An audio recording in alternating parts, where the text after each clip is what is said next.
Please, ladies and gentlemen, we'll make a start now, please. I'm sorry for the delay, but we were trying to sort something out. So I'll move over to Kerry because it's the election of the chair. Thank you very much.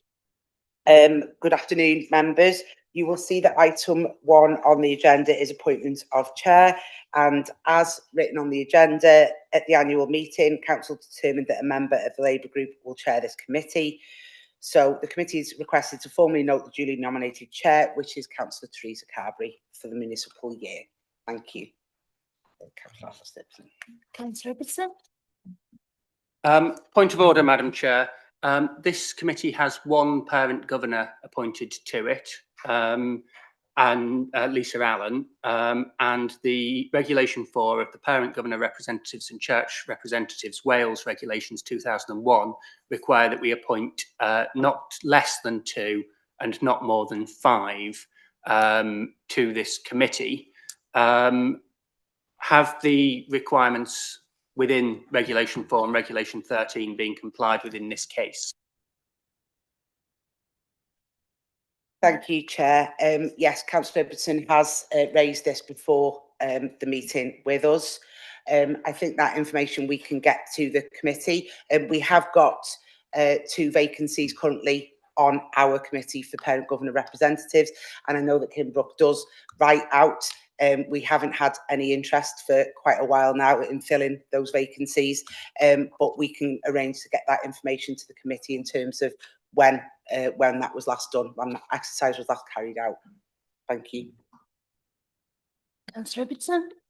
Can I request that it's reported to the next meeting then, not only when it was last done, but each time it's been done since the vacancies occurred? Thank you.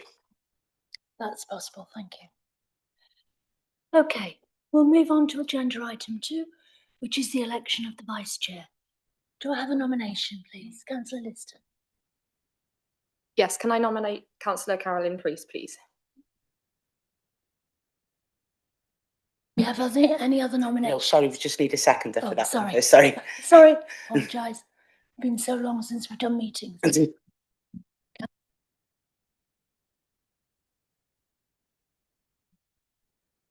Do we have any other proposals? Thank you. Chair, diolch yn fawr. I nominate Gina.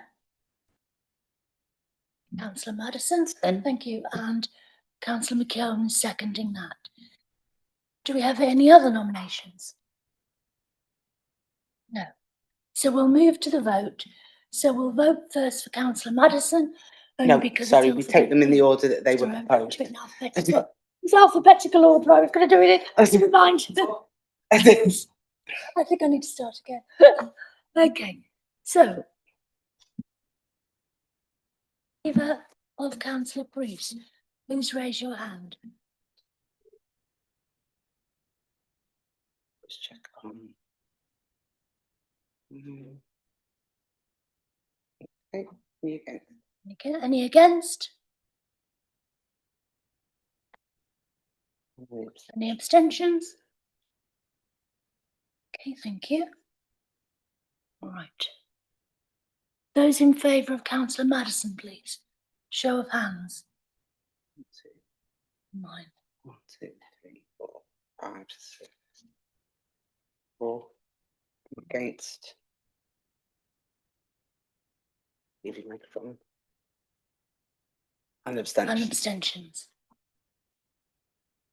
Okay, that's. Pardon?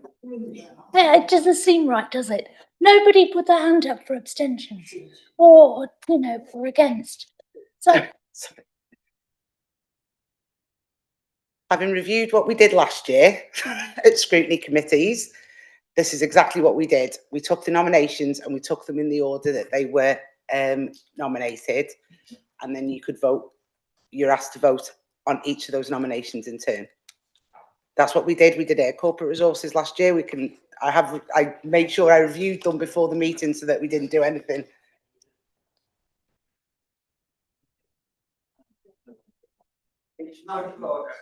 Councillor Robertson.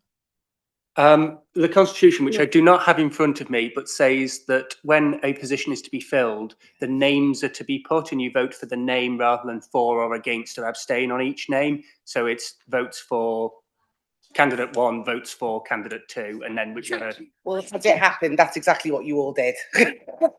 Anyway, so even though we did ask you to vote for or against, actually all you all did was vote for the candidate you wanted to vote for. So in that case, it was Councillor Madison got 6 votes and Councillor Karen Priest got 5. So Councillor Madison is the Vice Chair of the committee. Chair. Thank you. Thank you very much. And you'll all be glad to know my contribution this afternoon will be minimal because you can probably hear that I've got a bad throat condition. Thank you. Thank you. Councillor Bibby, you've got a raised hand. Oh, no. Oh, you did have. Sorry. Yeah, thanks very much, Madam Chair. Yeah, I think Councillor Ibbotson has probably covered what I was going to say. It seems to be very confusing that we would have 2 nominees and then we would vote for or against them. Seems to me if we have 2 nominees, we basically vote on whether we want to support a particular one or we abstain. I'm with you, Councillor Bibby. Okay. I'd just like to say good afternoon to everybody and a warm welcome to today's meeting. It's a genuine pleasure to have you all here today as we come together to reflect, to question and to support the vital work that takes place in our schools and on behalf of our young people. Present in the chamber, we have the following committee members: Councillor Gladys Healy, Councillor Dave Healy, Councillor Dave Mackey, Councillor Ian Hodge, Councillor Ryan McKeown, Councillor Carolyn Priest, Councillor Gina Madison, Councillor Shawcross, Councillor Lister, and Councillor Ibbotson is here as well on the committee today, substituting for Councillor Andy Hughes, and we have Sean Bibby with us, who's substituting for Councillor Bill Crease. We also have present the following officers: Kerry Shodden, Overview and Scrutiny Facilitator; Sarah Sutton, the Core Lead for Secondary. We have John Grant, the Learning Advisor for Engagement. We have Jeanette Rock, the Senior Management, Inclusion and Progression. Ben Turpin, who's online, he's our Climate Change Project Officer. We have Kim Brooks, Senior Manager, Business Support and School Governance. And we have Jenny Williams, Senior Manager, Planning and Provision.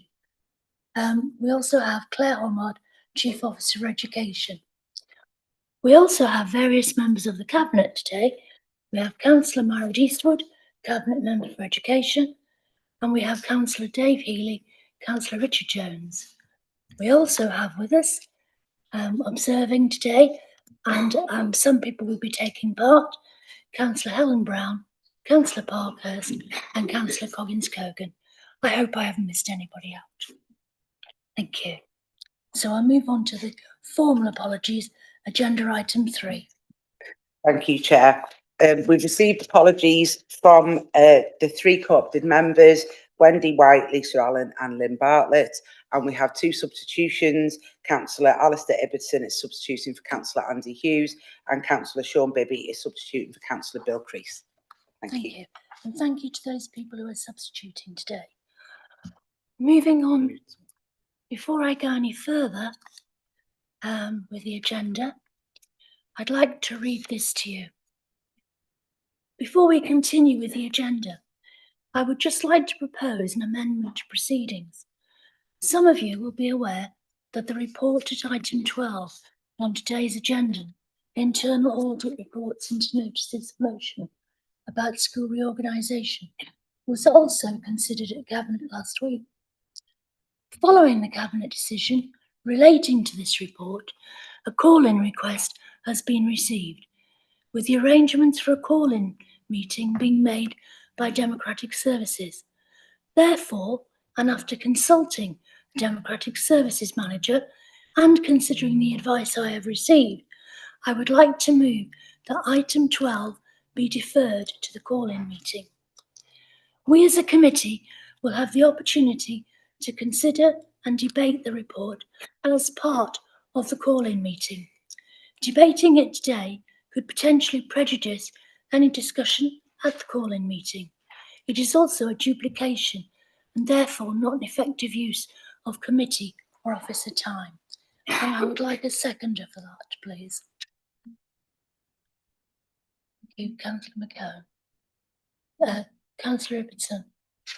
Madam Chair, I have serious concerns about that proposed course of action for two reasons. First of all, at the call-in meeting, only issues which are germane to the grounds for the call-in might be considered. So if the reasons it's being called in are limited to certain aspects of it, areas that fall out with those reasons for call-in are not part of the discussion at the call-in meeting. And so I'm concerned, without knowing the grounds for the call-in, that if it's being called in on technical grounds or on the basis of only part of the report, then the committee will not have the opportunity at the call-in meeting to scrutinise all of it. Therefore, I would ask that if it is going to be deferred, which I don't see any basis for, that it be agendaed as a separate agenda item for full discussion at the call-in meeting, additional to the call-in, such that all aspects of it, not just those being called in, can be discussed. Secondly, I think it's important to pick up on the idea that discussions today could prejudice members' views at the call-in meeting. It has been accepted practice in this council for the best part of a decade, if not longer, to send items for pre-scrutiny before they go to Cabinet. There has never been any suggestion that by doing that, members prejudice themselves for a call-in meeting. Indeed, it's part of the ordinary process. So I strongly resist the idea that members would be in any way prejudiced and therefore unable to vote at a call-in meeting if we don't adjourn this. And I would invite you, Madam Chair, to perhaps amend those remarks to clarify that we're not setting a precedent whereby anything that goes to pre-scrutiny, members can't sit on a committee subsequently on grounds of prejudice. So for those two reasons, so that we can discuss everything in the report, not just those aspects of it that are being called in, and because there is no need to defer it because of prejudice, I would suggest strongly that we discuss it today. It is important that we discuss the whole thing. And if the committee votes against that, the committee is determining not to scrutinise those aspects of this. And it is a very important report that aren't subject to call-in. I would invite committee members to reflect carefully before voting to shut down that scrutiny. Thank you, Councillor Ibbotson. Sorry, just on that briefly, just looking at the procedure for a call-in meeting, nowhere in there, it clearly says that the chair at a call-in meeting will invite the initiators of the call-in to explain and clarify their reasons for calling in the decision. But nowhere else then, when it says that the chair invite committee members to discuss, does it limit committee members to only speak about the call-in information in the report? It doesn't say that in the call-in procedure notice that goes out with the agenda. I just wanted to make that point, that was all, Chair. Thank you. Councillor Gina Madison was indicating, Chair. Councillor Madison, please.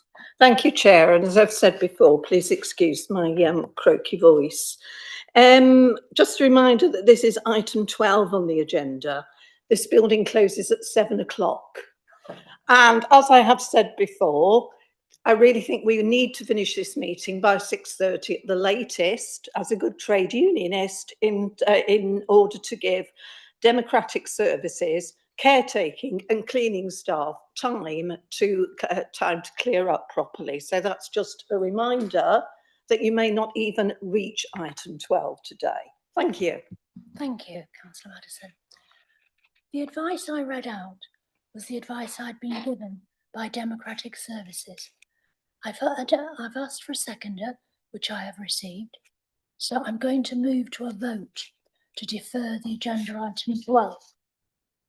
So, all those in favour of deferring the agenda item, please raise your hands.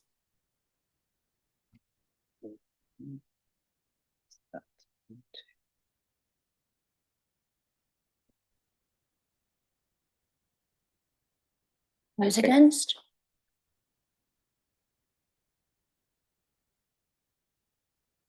Any abstentions? Councillor Hott. Thank you. Thank you, Chair. That's carried. That deferred today. Thank you. Right, quickly moving on. Let's move to agenda item 5. Minutes of the meeting of the 26th of March. Oh, sorry. Moving on too quickly.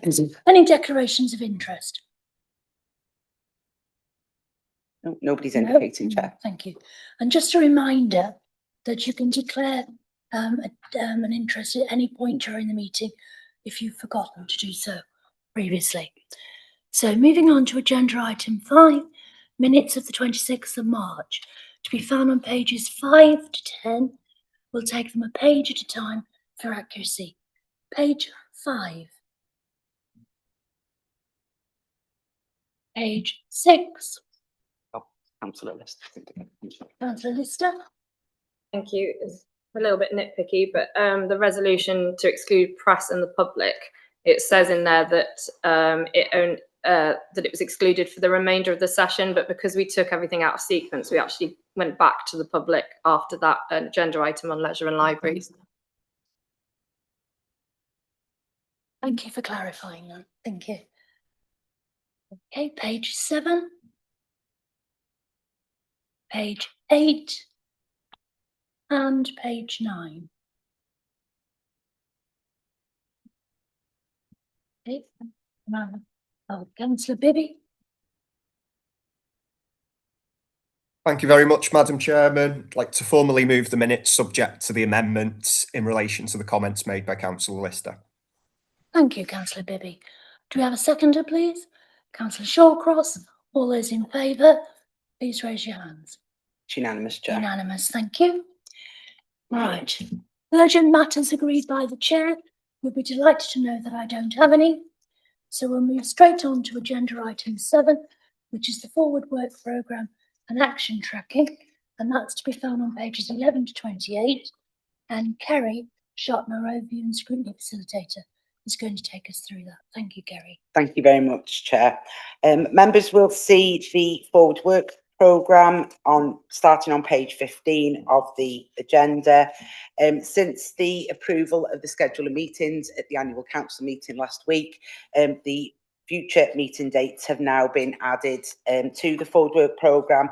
And what I've tried to do is I've gone through all the items that were scheduled to dates from September onwards and fill them in. So you will see that there's quite a few items already listed from September onwards.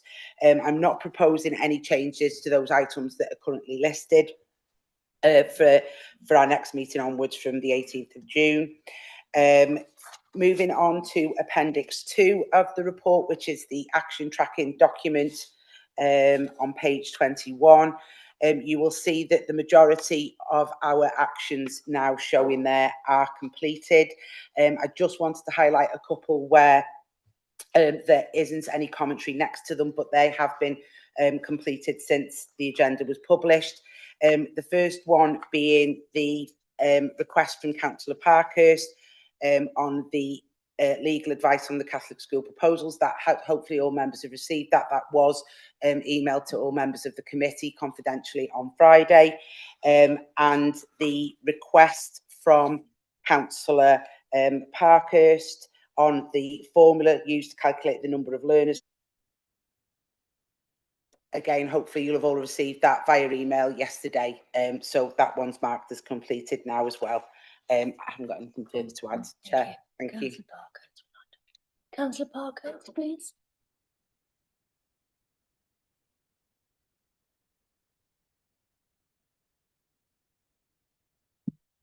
Yeah, Dioconval, Chair, for allowing me to speak and ask some questions. I have 5 questions. Would you like me to take them individually or en bloc? I would prefer it individually. I thought you might say that, Chair. Helps. That's absolutely fine. On page 21 of the pack regarding, this is all about action tracking. This is regarding the direct award contracts. We know that the audit of street scenes procurement procedures followed concerns that incorrect processes had been followed. Does the lack of a response to my questions and the passing of this to internal audit indicate similar concerns?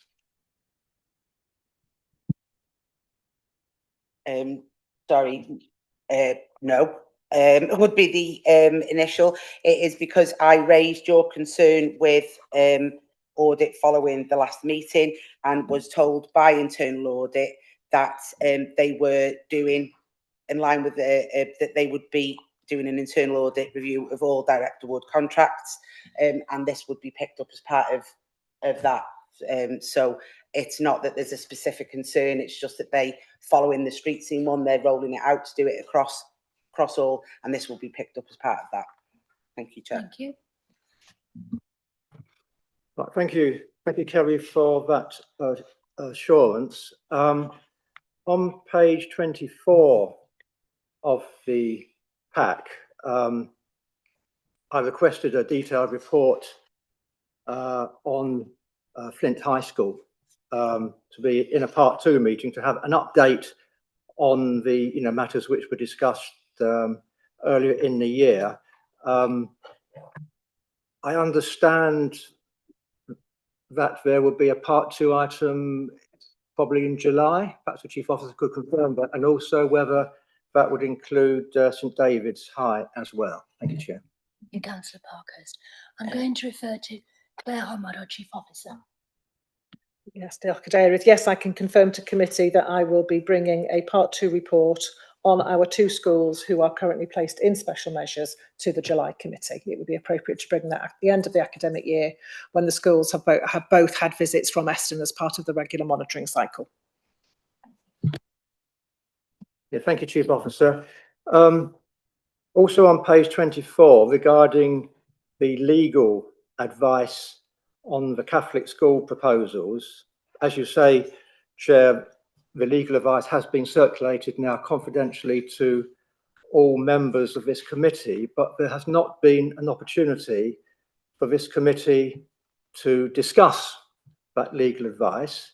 I had earlier suggested to the Chief Officer for Governance that if that legal advice was discussed confidentially in this meeting, it would then be timely for the outcome of those discussions to be reported to Cabinet before they made their decision. But as we all know, the Cabinet held their meeting to make their decision on the proposals before this committee has had opportunity to discuss the legal advice.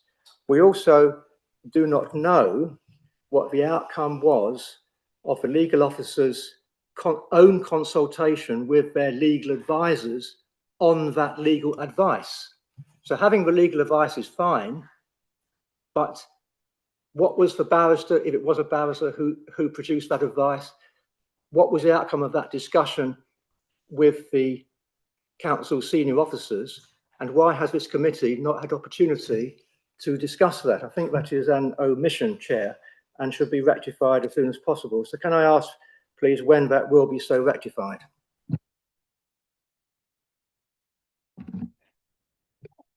I will confer with the Chief Officer for Governance, and we will provide a written response to the committee. Could I just ask, please, in the meantime, in terms of this action being considered with the Chief Officer of Governance, he has advised that before a report is brought to the committee, that members need to set out clearly what they wish to consider so that a meaningful report can be prepared. If I could ask Councillor Parkhurst, if you could drop me an email, please, following the meeting with what information you'd like to see in that report, I'm happy to liaise with the Chief Officer of Governance outside of this meeting. Thank you. Right, thank you. Thank you for those comments. I want to move on to a question also on page 24, and it goes on to 25, regarding the admission arrangements at St Anthony's School in Scrutiny. The update says that these admission arrangements were considered by the committee at its meeting on 26th of March of this year. That is technically correct, because there was an item on the agenda to discuss the admission arrangements, and there was no mention of St Anthony's School being excluded from that process, but equally there was no mention of St Anthony's School being included. And bearing in mind the press release, which had been issued just a day before, on the 25th of March, when again there was no mention that St Anthony's would remain open for the 26-27 school year, and parents were consequently left in limbo, and had contacted myself about this and no doubt other members, and that it was only on the 7th of May that there was clarity that the schools would not be closed this coming September.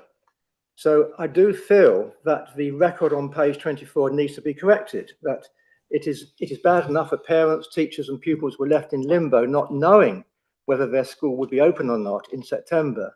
But to declare that there was clarity on this when there clearly was no such clarity, I feel is unbecoming of this council. So my question is, will that comment be corrected, please?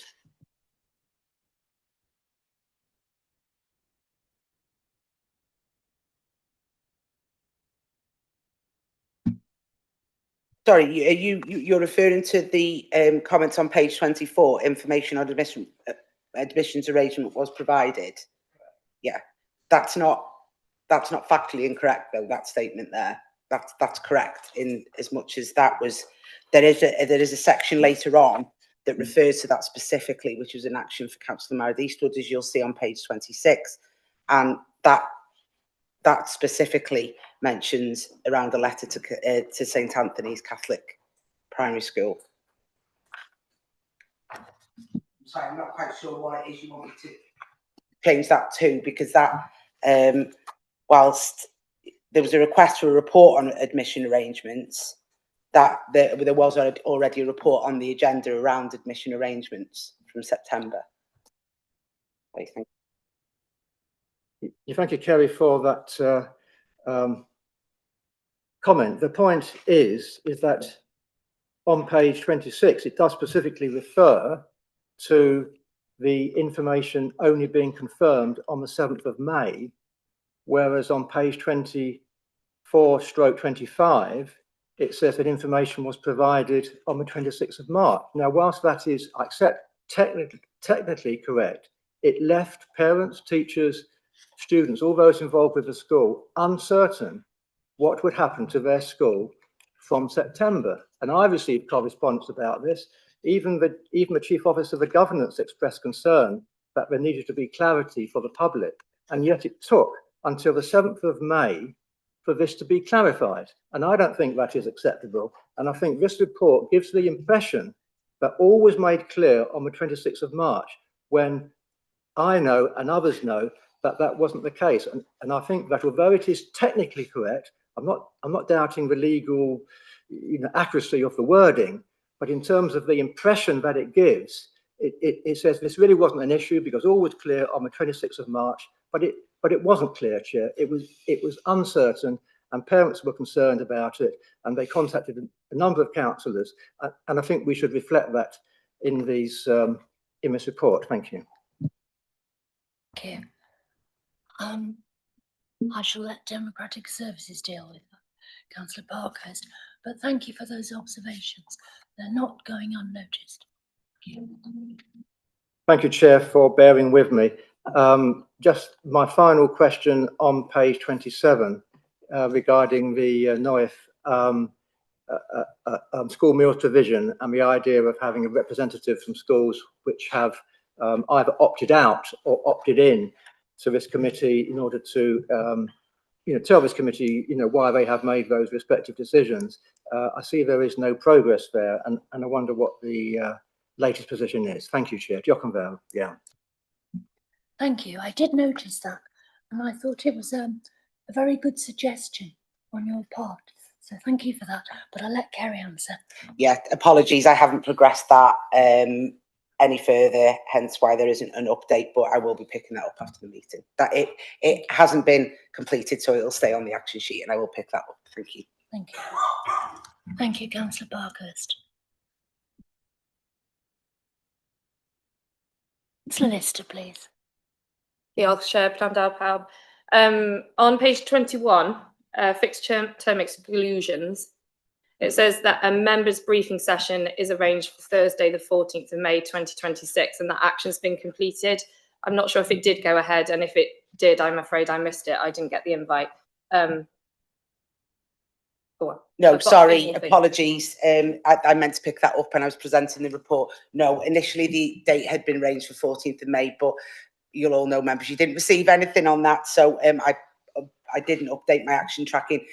Currently, they are looking for a date in July, and an email will be going out to all members once that meeting date has been set. Sorry about that. Thank you. Oh, Councillor Sorry, Lister. Go on, you go next. Oh, sorry, my mic's still on. Page 23, forward work tracking item about my request of a resolution that was made on the 22nd of May. Thank you, Claire, for your emailed response. However, I don't feel that the response fully addresses the recommendations made by the committee, voted unanimously on by the committee. It was nearly 12 months ago that the recommendation was made, and the information you've supplied me is that the information will come through what is on the normal annual reporting cycle. But I do think that this request was an important request, and it sat outside the reports we get on an annual basis. What I was asking for was a clear strategic assessment of the impact of our financial and organisational decisions on learner engagement.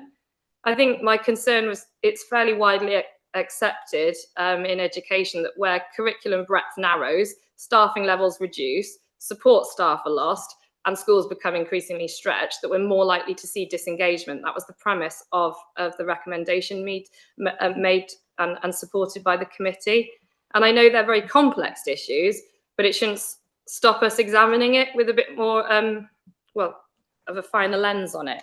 So would it be possible that we could begin with secondary schools, look at what the curriculum breadth is and the subject offer in each of the secondary schools, look at staff to pupil ratios, look at support staff levels, core funding levels, and then compare that with attendance exclusion trends and how those have changed over the last 5 years?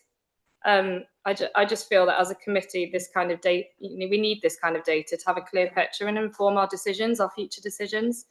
And the second half of that was that the Cabinet were asked to compile a risk management strategy about the long-term consequences of underfunding schools. I've heard absolutely nothing on that, so I was just wondering whether we could have an update on that recommendation that was made a year ago. And then finally, moving on from that, can we please, I'm following up on an email that Councillor Parkhurst has raised with the Chief Officer. Could we have an all members briefing arranged on the school organisational code? I don't think we've ever examined it, and there have been revisions fairly recently. I think it's an all members thing because school closures can affect any one of us. Thank you. Thank you. Chief Officer, please. Yes, thank you, Councillor Lister.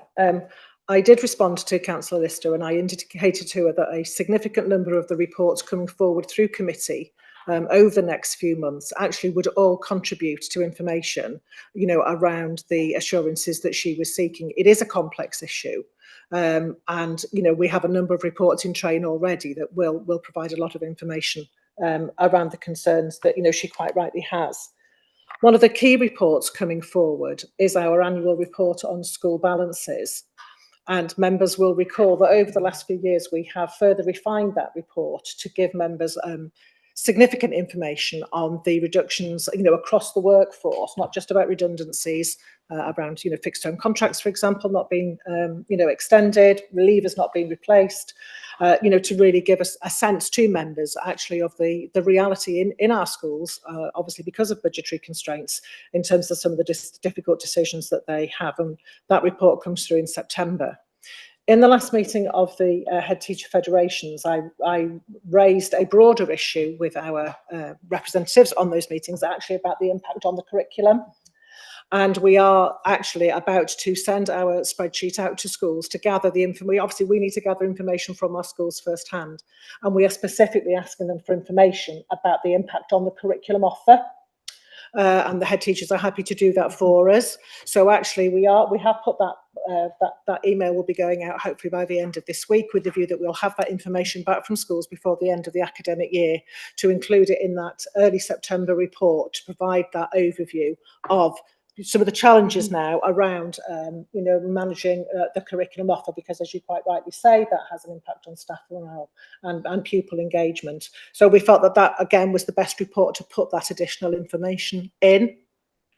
So as I said, that work is underway. So we are trying to gather the information for you in a timely fashion. And members will be aware we've also had notification of the local authorities' forthcoming inspection. So you will appreciate that we have a very small window to pull all of our documentation together for the Eston team, and that has to take priority at the moment.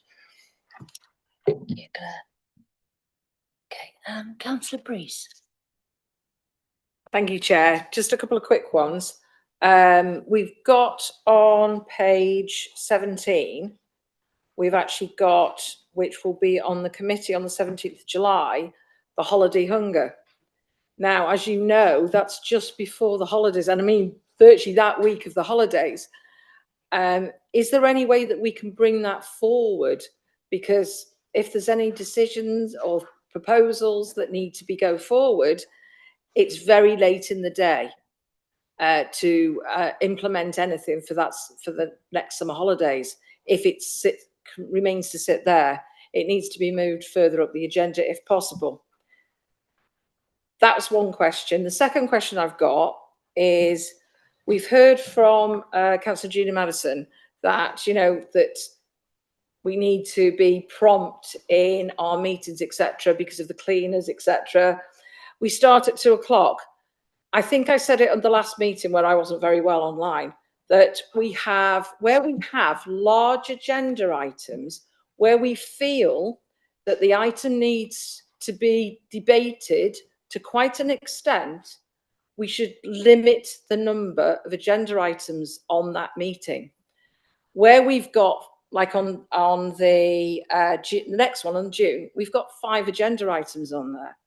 Now, we could either start the meeting an hour early at 1 o'clock, could be a suggestion, or we limit the number of hefty agenda items to give it the full breadth of debate. And I think that I'm not by myself on this, that committee members need to be able to debate properly and thoroughly items that are coming forward on the agenda, not just to do lip service to it. Thank you, Chair. Thank you, Councillor Price.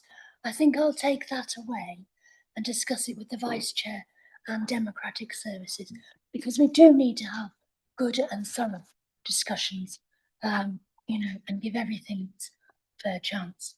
So thank you for that. Just sorry, Chair. I'd just like to make that point, though. You can clearly see on the forward work programme that we have at least 5 items on every meeting that we're coming, and conscious to the debate that we're having now under the forward work programme, members continually want, as is their right and is right and proper as a committee, want additional reports to be coming forward as well. So I just bear that in mind. I'm not commenting either way on your suggestion about limiting the number of items, but just I wanted to point that out, that whilst you're making that suggestion, there are a lot of items currently on our forward work programme to bring forward.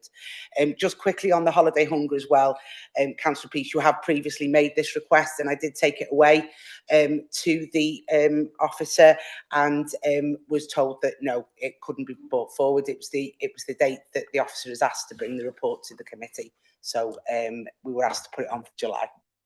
Thank you. Councillor Priest. Thank you, Chair. Thank you for allowing me to come back. I suggest then that maybe additional dates in our diary for additional meetings, because if we've got such big agendas, we need to be able to debate correctly and properly and thoroughly on items which are of significant value. Thank you, Chair. As I said, Councillor Priest, I shall take that away and look at ways that we can mitigate having hefty agendas, but at the same time needing to discuss everything thoroughly. Councillor Healy, please. Thank you, Chair. I just want to seek clarification over an aspect on the forward work programme. in our October meeting mentioned on page 18, which you've been good enough to include my request for a discussion about net zero and the department's journey towards net zero. I just would wish to know if the main focus of this report is going to be on what schools are doing to make themselves more energy efficient, as is implied by the wording that's there, or will we actually also be looking at the department's own journey to net zero, including things such as procurement, transport and mobility, possible land use if it's considered to be relevant, or will the focus simply be on what schools are doing? Thank you. I think because of our remit, it'll mainly focus on schools, but I can ask the question for you. Well, could I therefore ask if that is the main focus? If that is the main focus, then would there be an intention at a later stage to bring forward a further report that deals with those other issues that are the responsibility of the department itself? Thank you. We can pick that up after the meeting, Councillor Healy, but it's written on you. Thank you. Councillor Hodge, please. Thank you, Chair. It's a request, please. Could we have the school parking put on the action tracking, please? It seems to be something that continually just meanders on and actually doesn't go anywhere. At least if it's on the action tracking, we can see where it is and what the possibilities are of actually moving it forward. Thank you. Thank you. Councillor Shawcross, please. Yeah, thanks. I'll refer to page 17 and the Duke of Edinburgh Awards. In former career of mine, I used to interview university undergraduates for 12-month placements at Airbus. And when we go through the questions on behaviours, situations and teamwork, quite often they would refer to their experiences from the Duke of Edinburgh Awards. So I think it's really important and good that we've rolled it out to schools in Flintshire and give those that same opportunity. So thank you. Going to invite Councillor Merritt Eastwood now. Diolch, Cadeirydd. It's just to pick on the 2 points really. The cabinet strategy in relation to risk assessment around the school balances will be included in the report on the corporate and risk register, because it's been upgraded to red now, hasn't it? So it'll be forming part of that report as well. And then in relation to the holiday hunger, Councillor Priest, I've asked for the working group to be reconvened so they can have a meeting prior to the report being brought back to scrutiny.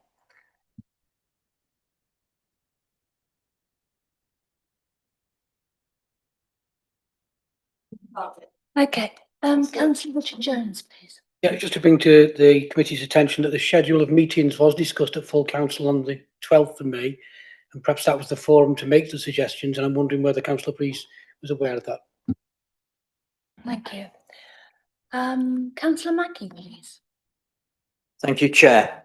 I trust that I can request an additional item on the Forward Work programme. I recently became aware of the devastating effects on whole families when children who need specialist provision aren't able to get that. I also became aware at the same meeting of the effects it can have on the whole family when that specialist provision is actually made available. I note on page 46 of today's report pack at item 2.03, there is talk of specialist provision, and it states within this that work is underway on the development of a specialist provision strategy to address the in-house provision deficits and reduce the expenditure on external providers. And when I read that, I'd already decided that I wanted to ask if it would be possible for us to receive a report in the future that gave us an indication of special provision, what was available, how it was decided, who should actually undertake that provision, where the scarce places should go, And indeed, as it says in this particular paragraph, if there is an under provision within the county. And that's what I would like to say, that based upon this work that's already apparently being carried out or planned for, I would like to see a report come to this committee which would give us that information in depth, so that we as a committee can look at the provision and decide ourselves whether we think there is sufficient provision, whether there should be changes. Because what I saw was so impressive, the difference it had made to this family, that I think that should also be something we take into account when considering this.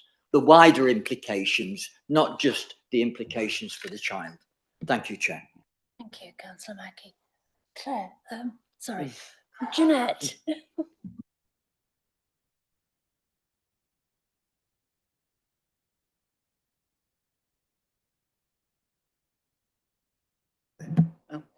Sorry, technical difficulties. Just to reassure you, Councillor Mackie, we have actually got a report that is coming to the June meeting, which will address the additional learning needs provision and our strategy towards that. So it's, if you look there, it's got for the joint committee. Have I got the right date? Sorry. So additional learning needs strategy, to provide an update on the additional learning needs strategy. Specialist provision. Sorry to carry on. Yeah, so that's the report that we will be bringing to talk about that. So on the date here, sorry, it's the 1st of July. Am I looking at the right?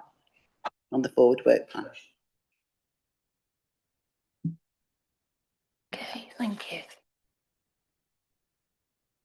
Can I reassure Chair, Councillor Mackie, that actually this report will be covering specialist provision? I was about to say, but I got anxious about saying it. Additional learning needs are to do with such provision, so it will be discussed at the joint committee meeting.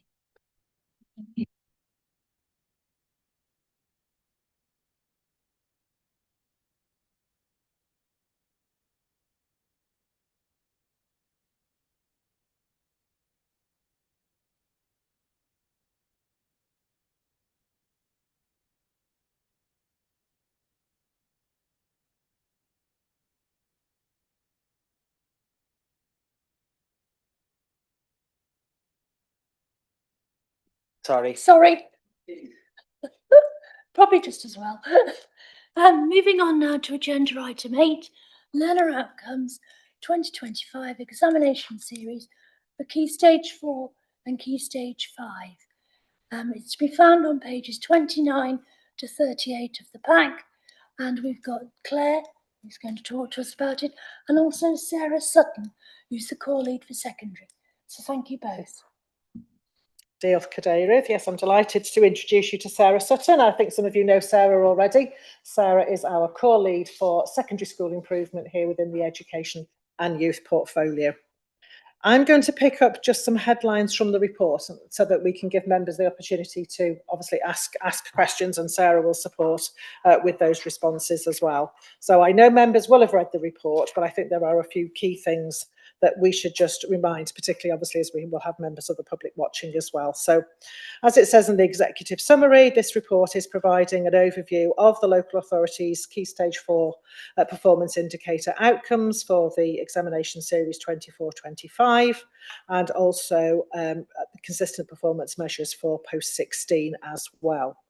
So you will be aware from discussions that we've had in relation to this matter previously that Welsh Government restarted reporting on Key Stage 4 outcomes at a school level from 22-23 onwards following the pandemic.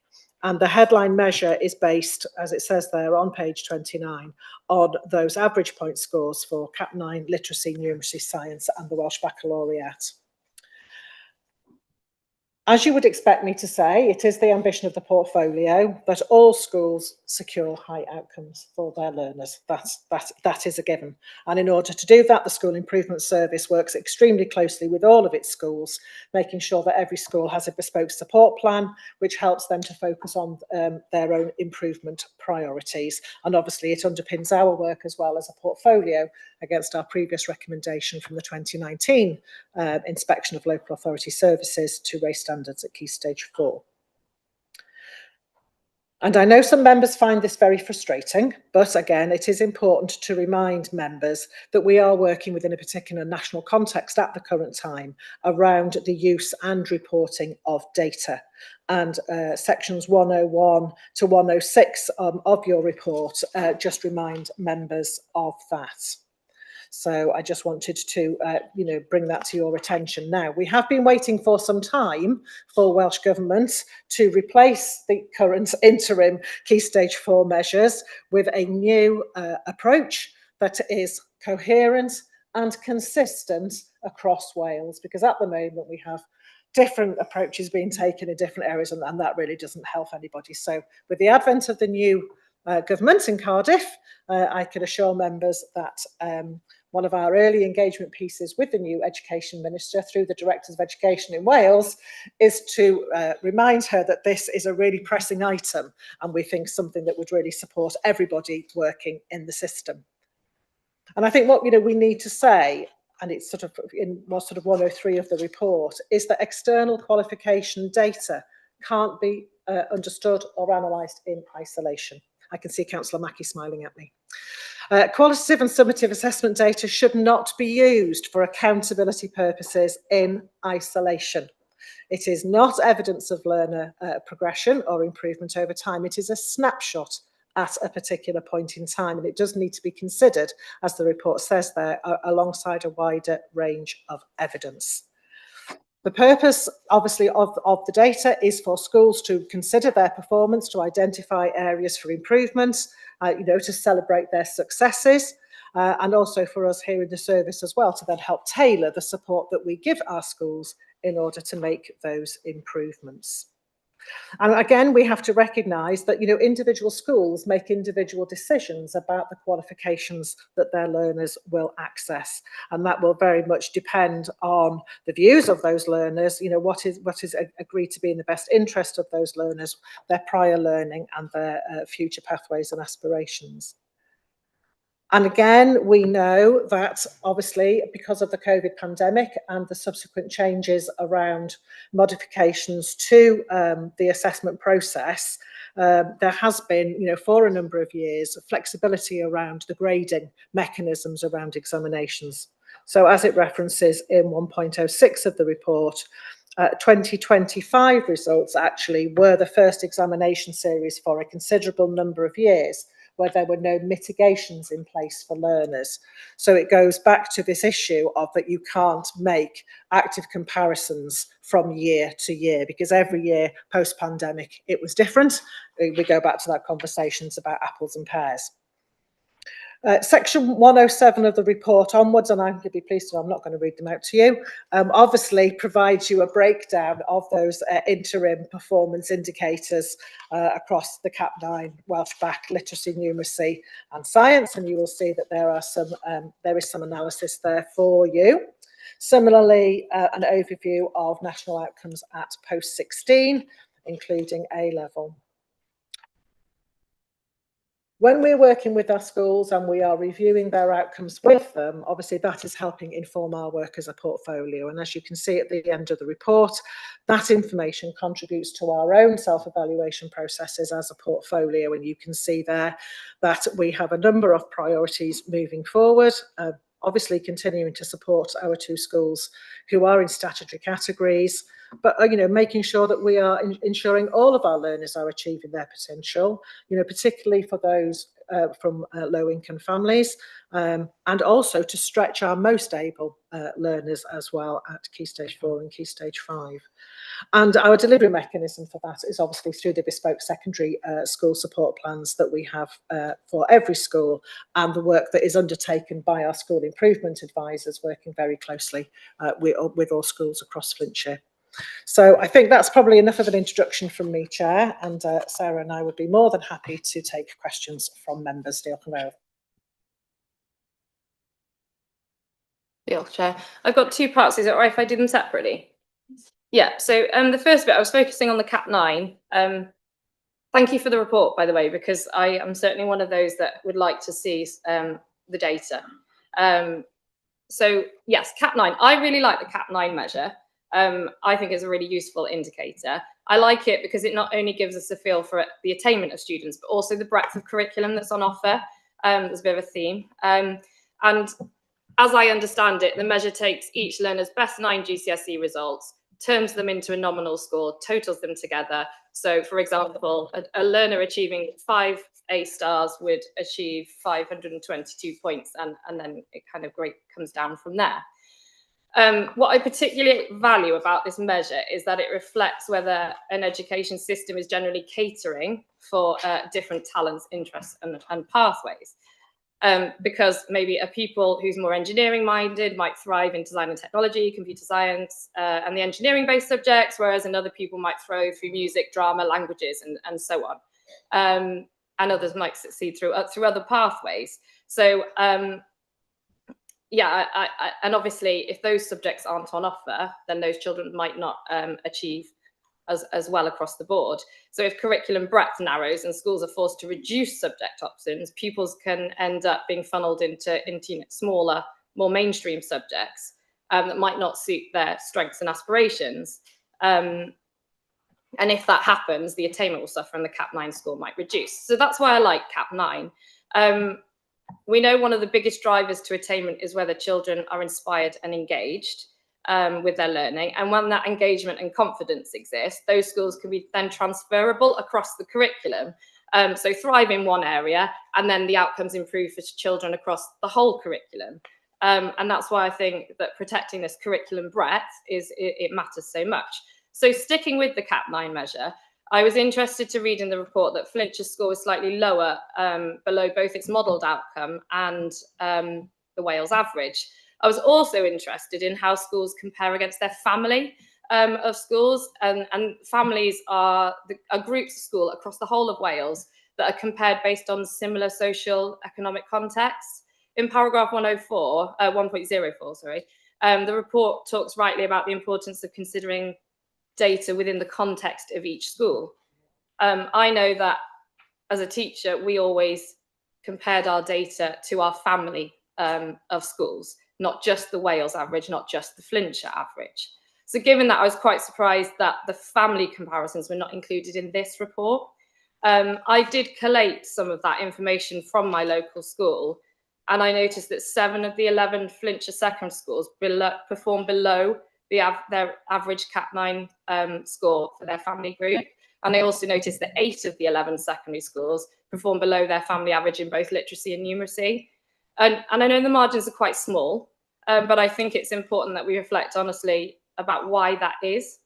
I'm sure all of us would want Flintshire schools performing consistently upper half of their family comparisons, not the lower half. So I think that does raise an important strategic question really for the council around support and resources and capacity and curriculum breadth. School staffing, it's going to have a knock-on effect. So, and we all want our pupils to leave fully equipped for the next stages of their life. So that's my first part. I have got a second question that's completely different to that. So if I could come back afterwards, thank you. I think I'll let the Chief Officer answer that part first. Councillor, thank you, Councillor Lister. There you go. Okay. Nice to meet you, Councillor Lister, and thank you for such a thorough overview of the CAP 9 measure. I couldn't have said it better myself, so thank you very much. The CAP 9 measure does indeed give a good indication of the breadth of curriculum offer that a school will be offering. The CAP 9 will, I would imagine for yourself, Councillor Lister, unfortunately, this is its last year of reporting. So under the terms of the new learner engagement framework, which is currently being consulted on, that conglomerate qualification will now be removed. One of the reasons that it it is due to be removed, and I will address your points, Councillor. But one of the reasons that it's due to be removed is that there are quite significant discrepancies across Wales on the contribution of the qualifications to the 9. Okay, so as you're aware, I'm sure you are aware, that there is a core feature of the 9. So there's the core subjects which have to be included, but then you've got the non-GCSE contribution as well. Now, this isn't included in the data pack, but I thought it would be useful to give you an idea about the position that Flintshire sits with that, if that's helpful. So we've got, where's my data? There you go. So within Flintshire this year, in the 2025 outcomes, 31.1% was a contribution from non-GCSEs, okay? In Wales, that was 33.1%, so marginally higher. You know, we're quibbling over details here, aren't we? But marginally higher. In 2024, it was 28.9% for Flintshire schools and 32.3% across Wales. And then in 2023, it was 25.8% and 29% for Wales. So we're not talking a huge difference here, Councillor Lister. I think that's fair to say. But part of the rationale for removing that CAP 9 measure was around that discrepancy. But I think you make valid points around the way that the CAP 9 reflects that breadth of provision. And I think as a local authority as well, and certainly as a supporting improvement advisor, and as an ex-head myself, I believe quite strongly in the autonomy of a head and a school to offer the qualifications that they think are appropriate for their particular context. Okay, sorry, I didn't catch that, but they're the owners of that curriculum, aren't they? And I think we also recognise as well that, as Claire has already mentioned, cohorts change, and they can change quite rapidly. There can be a significant influx of learners joining from another school. They might join from another county. They might join from across the border. And often heads and senior leaders have to make rapid decisions and rapid changes to their curriculum offer. So I think that's the first point that I'd like to make, is that that measure will be removed. It is difficult to compare. It is difficult to compare within the local authority, and it is very difficult to compare within a family because, again, as you're probably aware, the schools that make up those families can be really quite diverse. The whole notion of family comparisons is becoming challenging. You can have a school sitting within a family which has got very different FSM percentage. It might have a very different position within the WIMD, within the Welsh Index of Multiple Deprivation. So the families of schools, whilst I think they're valid, and we talk to the heads about family performance, and we do follow that up on an individual basis, because I do think it's valid. I think it also needs to come with a certain warning triangle as well, to make sure that we're comparing against other data sets as well. Now, I think I've covered everything you've said. Hopefully that's helpful. Okay, thanks. Thank you. My second point relates to the qualifications reform. And obviously we've been wrote a sort of reflective report, but I am concerned that the qualifications review has recently taken place, and it's my understanding that from 2027 onwards, many subjects will move towards computer-based examinations, where their answers are typed rather than handwritten. And I am concerned because that is a skill in itself, and regular practice and confidence built up over time at typing at the speed required to be able to answer these exams. So yes, my concern is, do schools currently have enough devices available that there is regular guaranteed use of a computer in every subject, so that those skills are being built up? I think there is significant investment needed in the ICT infrastructure, and I just really want to be prepared for that. And I'm also then attached to that concerned about the attainment gap, and pupils who have good ICT provision at home, proper computers and laptops, not just phones, will adapt far more easy to this qualification than those that do not. So yes, I'm wondering what is in place there to make sure that that attainment gap doesn't grow and that schools have enough ICT devices to prepare for this. Thank you. Very lively debate that's been. Thank you, Councillor Lister. You've really tapped into something that is extremely current and a very important area of concern for our head teachers across Flintshire and for our head teachers across Wales as well. There are several issues around the use of digital examinations. There are several issues. I could talk at length. I shan't, but I could talk at length. You've raised one of them already, Councillor. In fact, you've raised a couple already, Councillor Lister. We have significant concerns, first of all, around the quality of the infrastructure, around the access to Wi-Fi within schools. It's all very well saying that Wi-Fi is up and running. Well, that may well be the case, and certainly we're not anticipating any issues for the first round of qualifications where the use of digital technology is just for the computer science GCSE. However, I do think it's fair to say that our heads are really quite concerned about the fact that when you could potentially have 240 learners logging on to complete an English examination or a mathematics examination, and whether the school's Wi-Fi system is going to be able to manage that. So the accessibility is certainly an area of concern. The number of devices, which you have mentioned already, that is also an area of concern. And it's the nature of those devices as well, around whether they are Chromebooks or laptops, or are they standalone computers. Some of our schools made quite significant investment in recent years to refurbish their IT suites, and schools again had the autonomy to do that in the way that best fitted their context and their cohort. So there's certainly an issue with hardware, and there's a potential issue around Wi-Fi infrastructure as well. The other issue I would like to support your comments with, and then I'll obviously be able to give you an update on what we've done in response to these issues, is that there are really quite potential staffing considerations that we need to take into account.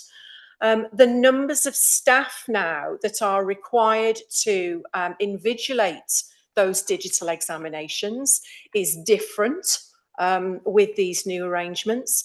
And as you can imagine as well, there is the potential for quite a significant expertise and training issue as well. We've got some of our staff in our schools who are very capable digitally. They would be able to undertake this invigilation with no issue at all. But we've also got some staff that are going to need, some significant training. And that's another resource and capacity workload burden for our schools, isn't it? So Qualifications Wales, in my view, had the opportunity here to go with a different approach, to adopt a different approach to the examination series. But I think it's fair to say that I would have liked to have seen a greater degree of consultation with heads and with schools in order to really understand the operational impact.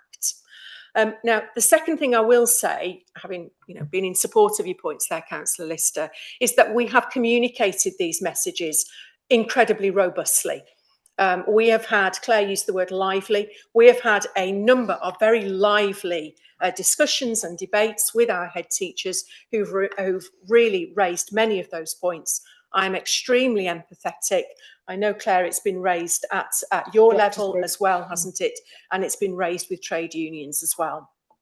This is an essential area that we need to get right. And it isn't simply a matter, it can't be a matter of allowing schools to struggle and allowing learners to struggle in addition, because again, you make the valid point, some of our learners will be very digitally literate. I know we often make sweeping statements, don't we, about our learners being digitally literate. Actually, they are in certain areas, but not necessarily in others. They might be very skilled at using a social media app, but when it comes to undertaking an examination requiring significant growth mindset and significant resilience and digital skills, it is a different matter. Can I? No, go ahead, Councillor Lister. To that really, and it's more of a question for the cabinet than it is for the officers, but to ensure that every child has access routinely to a electronic device, a computer or a Chromebook, so iPad with a keyboard, whatever, that's quite a big investment. Is the money going to follow to schools? Is that allocated for in the budget for next year, that schools will be able to improve their hardware really, so that they're prepared? It's not just about the exams at the end of it. We've got enough for a whole cohort of people. It's about the 2 years, the 4 years, the primary schools building up that digital competency. Thank you, Councillor Lister. I just need to perhaps remind the committee that Welsh Government made a significant investment, over £50 million a number of years ago, into digital infrastructure in schools. And so there has been a significant investment for all of our schools, in the hardware and the infrastructure.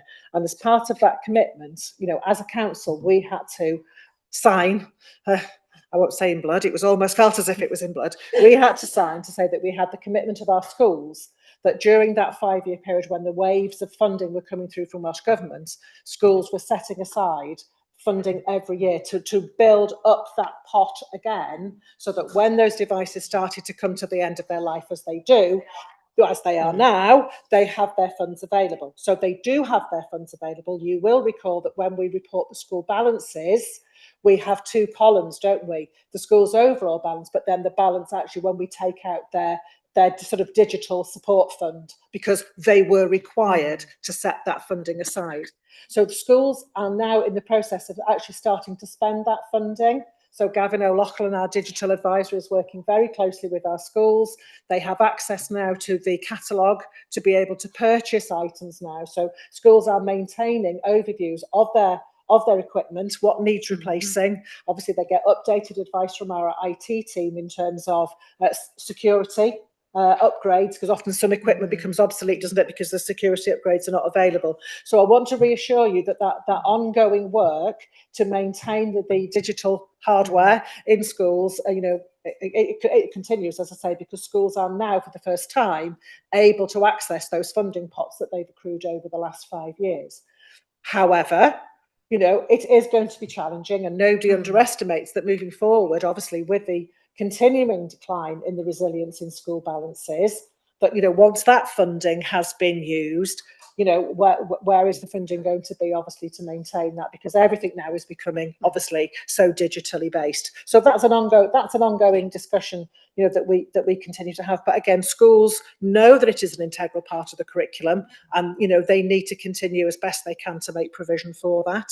So I don't have it in front of me actually, but we did agree with our schools on the level of ratios of devices based on the age of pupils, and my understanding is that we have delivered those ratios. I can certainly do a follow-up for you, Councillor Lister, and get you that information.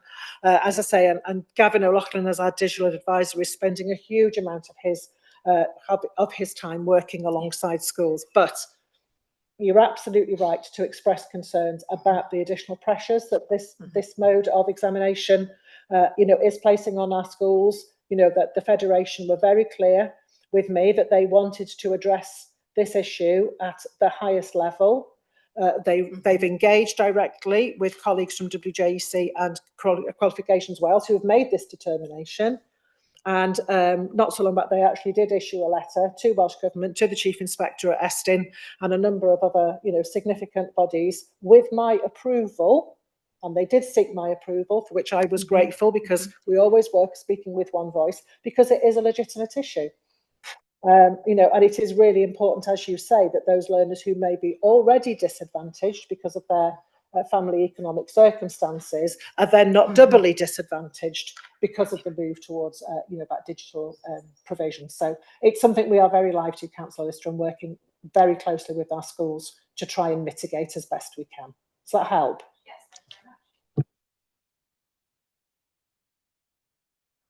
I just wanted to provide assurance that issues such as these are raised via the WLGA and directly with the WJEC as well when we're discussing qualification review. It's very much about the practical impact at schools, that the messages that we're trying to get to the Minister.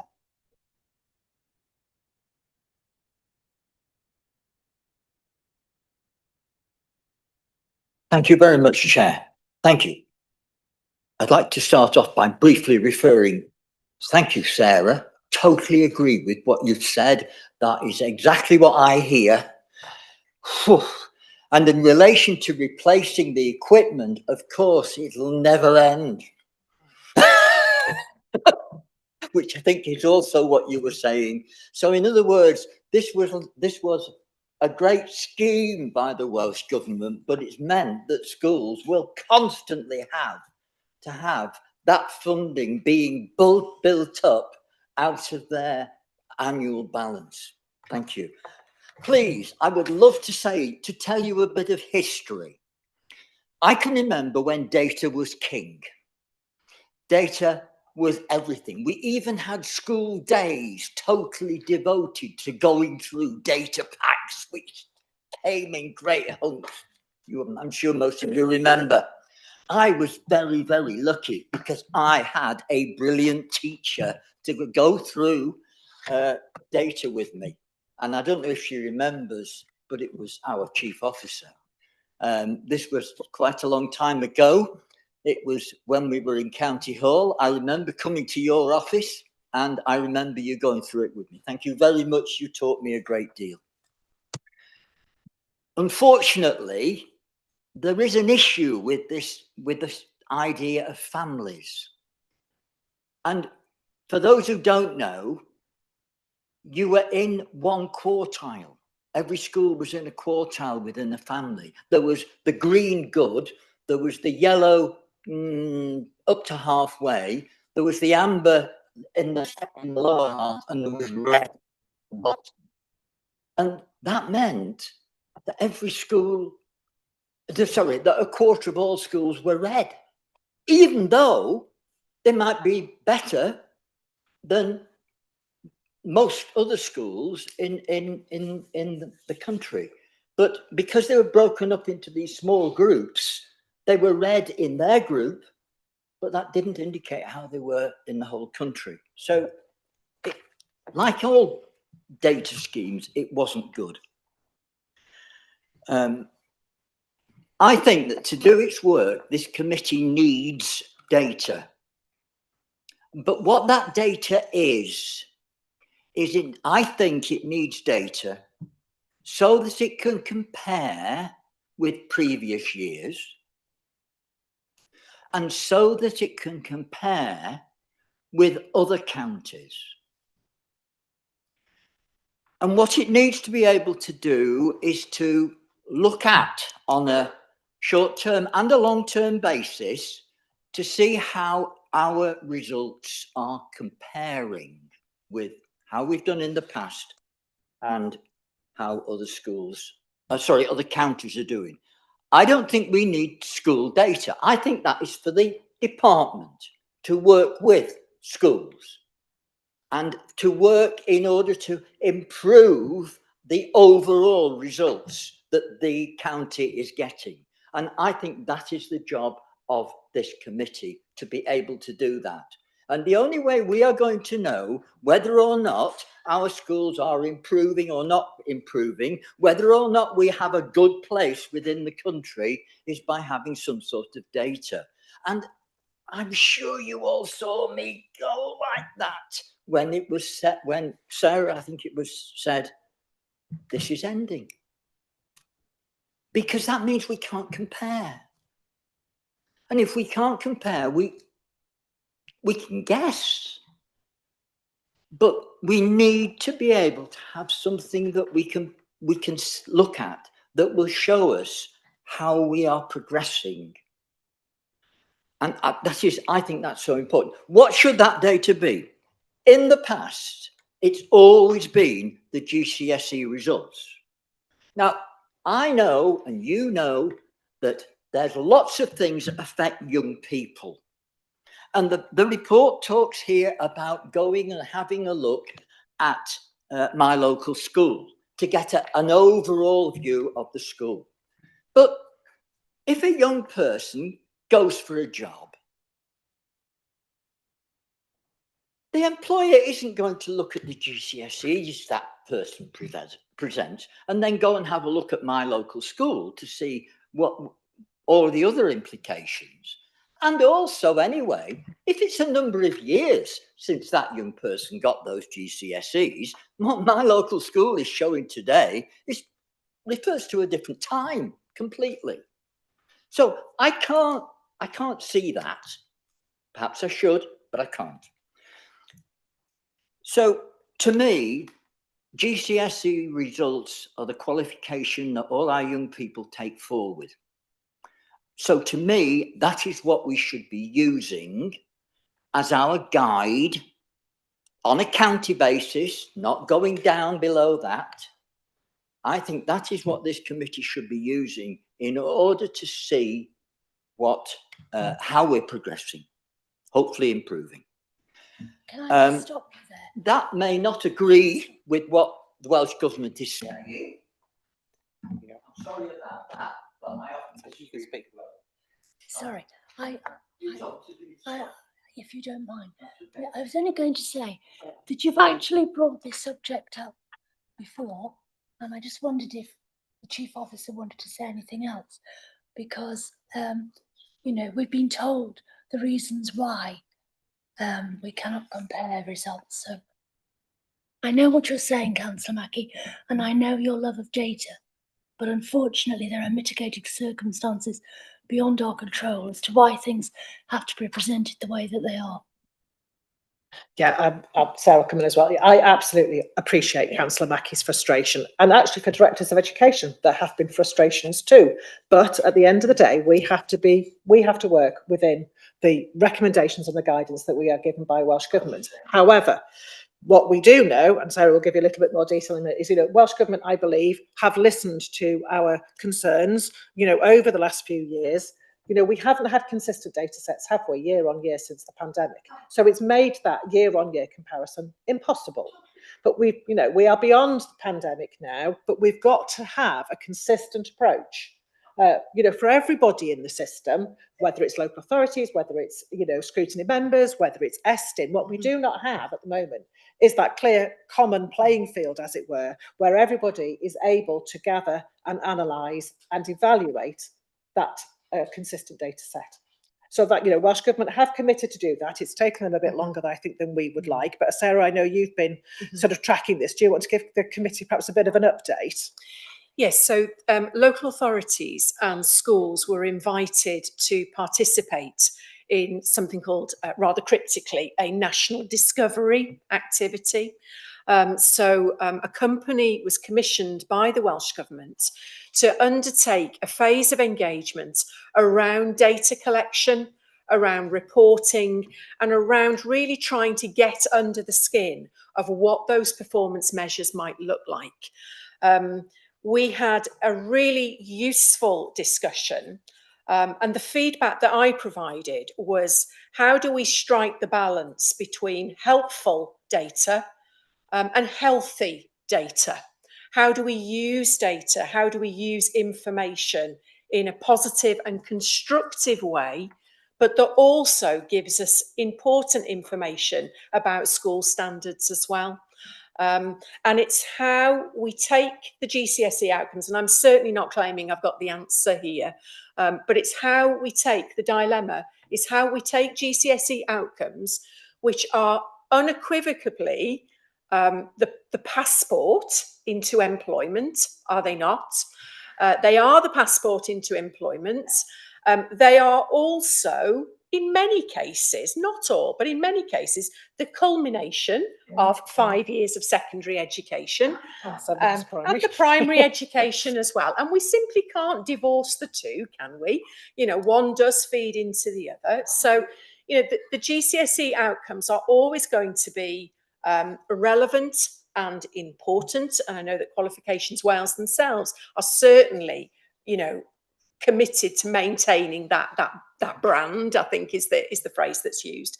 But equally is understanding and acknowledging the fact that within, I shouldn't use the phrase key stage 3, but within year 7, year 8 and year 9, we are now operating in a very, very different way because of course we don't have levels in year 7, year 8 and year 9. We've got schools, the new curriculum, the curriculum for Wales rather, asks schools to make judgments about progress and about that brings into question about what baseline data is being used. You know, so it's a real hornet's nest, isn't it? I think would be the informal phrase. You know, this is a real hornet's nest and we've got a lot of information that's on the table. But ultimately, just to bring it back, what we want to know is how well the children are doing. How well the children are doing. And if they're not doing well in certain areas, then what can we do? What can heads do? What do schools need to do? What do us as a local authority need to do in order to improve that provision? So we're anticipating the results of that national discovery activity. And obviously we'll need to sort of try and shape that as best we can. But that's the very latest for you. And I can confirm that there is a letter from the Association of Directors of Education in Wales, because we wrote it when we were together last week, really impressing upon the new Minister for Education that this structural landscape really around data, you know, across primary and secondary, because, you know, we've got no indicators for primary schools whatsoever. Then, you know, this really does have to be at the top of her agenda. So it is certainly being pushed at a national level as well as we move into a brave new world of a new government in the Senedd. Thank you both. Councillor Mackey.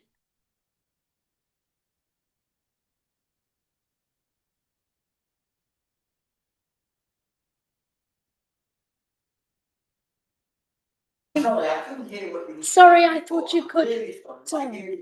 No, I think it's my voice. Thank you very much. Okay, thank you.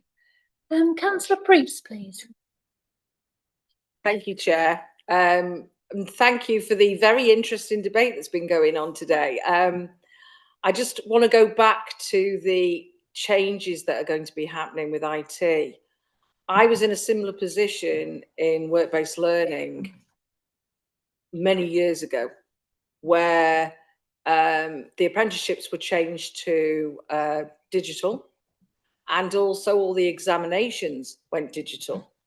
So you've also got to be aware of there will be a dip in achievements. That goes hand in hand, I'm afraid, with digital, because as you've said, it will affect individuals who aren't IT illiterate and who can't use them to the level that they would if it was just a written exam. You will get that drop. We had it in work-based, which wasn't nationally reported for so many years. They decided not to put that data out there because it was a significant drop. However, once they got embedded and staff and everybody embraced them, the numbers then went up. But that didn't happen straight away, and it was significant for a number of years. So that is something that not to look forward to. That is actually probably going to happen. You're also going to have probably a number of staff who will not be able to get their heads around it, who will want to leave, because of the mental stress that this will actually cause staff will be quite immense. I wasn't going to talk on that today, but I just thought I'd add that little bit in there. I was looking at 1.09 and 1.10 together, simply because we've got one area of free school meals who are achieving really well, and the other one is slightly under. Now, if we look at that together instead of separately, we've got a constant pattern over the last 3 years that they've they've stayed virtually the same the last 3 years. However, they've had significant funding, they've had significant input to try and improve that. What impact is that actually generally making? Because from an outside looking in, it looks like we're at the same level, even though significant development and support has been used to give that. So that's one question. I'll ask the next one afterwards, if that's okay, Chair. Thank you. Thanks. Yeah, I'll just take the digital your initial feedback. Thank you for that. It's always really good to to hear feedback from somebody that's sort of been through it really, because of course the double whammy, if you like, is the fact that often when we move to new specifications, we see variability as well, and what I think will be a challenge will be to unpick where that variability is coming from. So I think that's really valid feedback. Thank you. And when we do get that first round of performance data through, I think that's going to be a conversation with our heads to try and understand that. But again, yourself and Councillor Lister have made, many of the comments that our heads have already made. And as you say, and just the final point, I think, on the digital technology is that there really is a staffing consideration here, isn't there? We expect a lot of our staff. We expect a lot of our support staff in particular. And it's often the support staff that are undertaking invigilation, for example, invigilation type activities. So there really is a training need as well. So yeah, thank you very much. I think in terms of the FSM attainment gap, yeah, I think the previous minister would have described the issue as stubborn. The attainment gap is stubborn. It's stubborn across Wales, and I think it's fair to say that it's fairly stubborn in Flintshire as well. I don't think that's unique. You're right. There is significant, the significant funding through the use of the PDG. Schools are expected to have a plan for the effective use of that PDG, and they're also critically expected to evaluate it as well. We all know it's all very well and good having a plan, isn't it? But we do need to evaluate the success of that plan. So yes, there is funding going into to narrow the attainment gap. But I think one of the observations I would make is that a learner's profile and a learner's attainment is dependent upon many, many factors.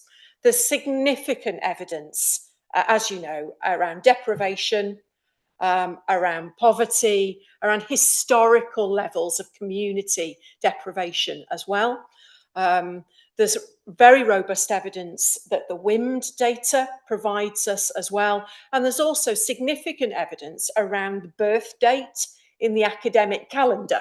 So I wish it were as simple as simply, looking at whether children are on a free school meal. And again, we have sort of learners that knock on and off the free school meal list as well. Sometimes our families don't claim for their free school meals, so that can look as though data is skewed. It can look as though data is elevated. So it is a complex area. Now, Councillor Mackey's no longer with us, but I was going to mention this as part of the performance measures as well, because of course the performance measures are also used when we're comparing against expected modelled outcomes, expected FSM outcomes as well, and using the WIMD as a statistical measure. So this is not an easy area. Sometimes my favourite word to describe this is it's knotty. It's stubborn and it's knotty. And I don't think necessarily we've really got at the heart of it. But of course, that's why it remains a national priority. And a local one and a local priority as well. It's not an easy problem. And I think we also have to recognise that obviously, a high quality teaching experience in the classroom is paramount, but there are other much wider elements of support that our young people and our families need as well, in order to get them into school and then to provide them with a wider experience as well. So I think it's a more than valid point. Thank you. I think to add to that, Councillor Priest, you know, every Flintshire school does have a PDG plan. And actually one of our council plan priorities for the 26-27 actually is for the local authority to undertake an evaluative process of the impact of those plans across our schools. So, you know, just wanted to reassure you, you know, around that. So it is something that we are very focused on. It's really important that we continue to support, you know, our learners who, you know, don't always have the access to things that perhaps that others do. You know, we've mentioned that already today. So, you know, it does continue to be a focus for us. But I think it's fair to say, Sarah, when we look across our inspection reports, I think pretty much 99% of our schools, we have had no schools receive any criticism or recommendations around the inappropriate use of PDGS. So I think we have to take that as an assurance as well, because it is something that Estin look at. And I think in all but one case that I can think of, our schools are receiving positive endorsement of their use of their PDG funding to support their learners. Yeah, there's one particular school who very recently inspected, actually, I think their inspection report was released last week, who'd actually got a spotlight on the standard of their FSM learners, but of course the wider provision as well, which was really encouraging. And we'd like to use that school as a sort of a linchpin, really, to go and share some of their practice and collaborate on what's worked well for that particular school. Thank you. Councillor Madison, please. Oh, sorry. Have you got another question? Yes, thank you, Chair. Part of the question, you've just answered that on how you were going to look at that section of it. Leading on, which is virtually connected with it, now GWE have gone and it's all internal now. How are we measuring the impact that now it's internal instead of external? And have we got enough specialists in-house to support the needs of our family, if you like, of schools, etc.? Thanks very much. So yes, Councillor Priest, you'll be aware that we have made that transition following the middle tier review to have our own school improvement service, and we were delighted that actually so many of our GWER colleagues were happy to come to work in Flintshire, and we believe we got the best of the bunch. And I'm going to say that because I do think we do. And actually, our head teachers have been really welcoming of that. So what we have been doing, and it is nearly a year to the day since actually our new school improvement service came into being, is that we have been working really closely with our head teachers in terms of shaping. And you will recall that we brought those reports to committee previously on the structure of that, working again within the Welsh Government guidance of having that core offer of specialist school improvement advisors, supporting our schools directly across both primary and secondary. And also, in line with the Welsh Government guidance, is how we make greater use of the expertise within our schools through what we call that school-to-school collaboration to drive improvement. And that's certainly something that Vicky and yourself have been working with our schools, over the last 12 months. To really look at where that expertise is and how it can be deployed. And I can assure you that where we have support plans, perhaps Sarah may want to talk a little bit more, but where we have a school perhaps with an identified need, I'm not going to say it's like blind date, but we look for a school or a department where we know the expertise in that area is strong, and then we facilitate, those staff, working to improve, where we've identified, a school that does have perhaps some areas of improvement. Did you want to expand on that? Because I know that's something you've been working really closely on. Yeah, we've also, our secondary schools have also shared their school priorities.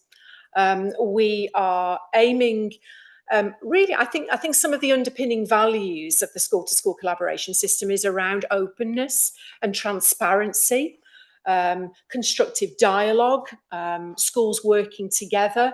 Those relationships need to be good in order to have an effective collaboration approach. So, and just to jump in, and that didn't happen when everybody was being compared on level 2+.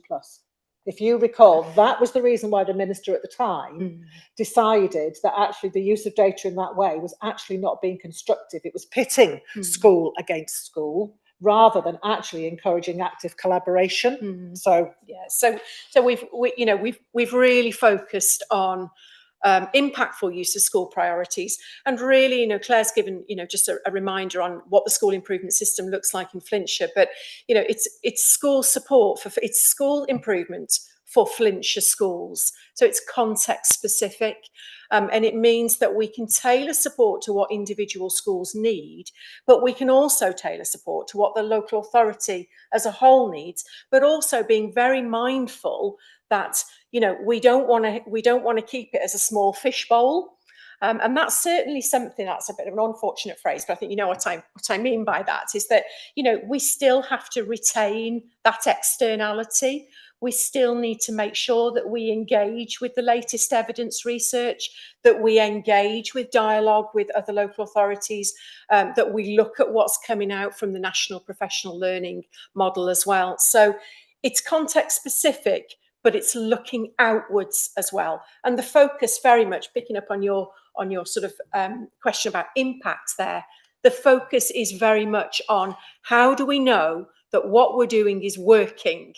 And if it's working, then we'll carry on doing that and we'll adjust accordingly. But if it's not working and we've got an issue and we've captured that through impact, then obviously we need to change our practice as a result. And I think if I can add to that as well, you're asking a question, I think, really about capacity. Do we have sufficient capacity? Yeah. And we were clear at... Yes, yeah, I apologise. No. It's a tag team. So you will recall that when we brought the initial model to you for approval, which the committee did approve in terms of our local model, that we were very clear that we were not necessarily going to rush, and that we would actually embed the new model. We would look at how that collaborative school-to-school model was developing alongside, and then that over time, and again making sure we had the funding to do so, because that was the other issue, wasn't it, that we would then look to supplement the strength of the school improvement team. And actually we actually have been moving that in quite some pace. So we did recruit a specialist secondary advisor who joined us in January, who does have a specialism in literacy, and we are hopefully making an appointment at the end of this week. And hopefully we will develop some other skills. I'm not going to say any more than that. I'm not going to preempt the outcome at the end of the week. But again, we are looking specifically to develop other aspects of sort of core skill provision in the team. But I think it's right that we've taken our time and that we've really understood what our local priorities are with our schools, to shape that model going forward. So that I think certainly, the primary team was quite straightforward. Every primary school has a supporting improvement advisor, and that's the model that we've had. And within the primary team, we have a number of those advisors who also then have particular specialisms. So, for example, literacy or numeracy or foundation learning, for example. So not only do those primary colleagues directly work with their head teachers and those schools where we've identified, perhaps as a school causing concern, that perhaps they have some underdeveloped areas in their foundation provision, for example, then we use the expertise of that supporting improvement advisor to then go in and support that school as well. So, but it was the secondary team in particular that we have taken our time with, and we hope that we will be at that sort of optimum level by the end of this academic year, ready for September.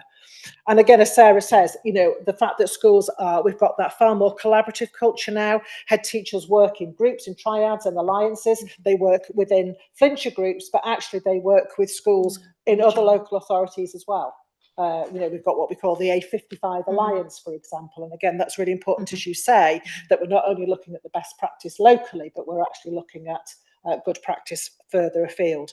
And of course, within the context of all of this, we've been waiting for the new Welsh Government school improvement, the DUSCI, as it's called, the lead for professional learning, to establish itself. It has taken longer than I think all of us, including the chief executive of DUSCI, who we've met on a number of occasions, would say. But, part of that middle tier review was a very clear indication from the profession, from local authorities, that there needed to be better structures around professional learning. So Welsh Government did create DUSCI as the national learning body.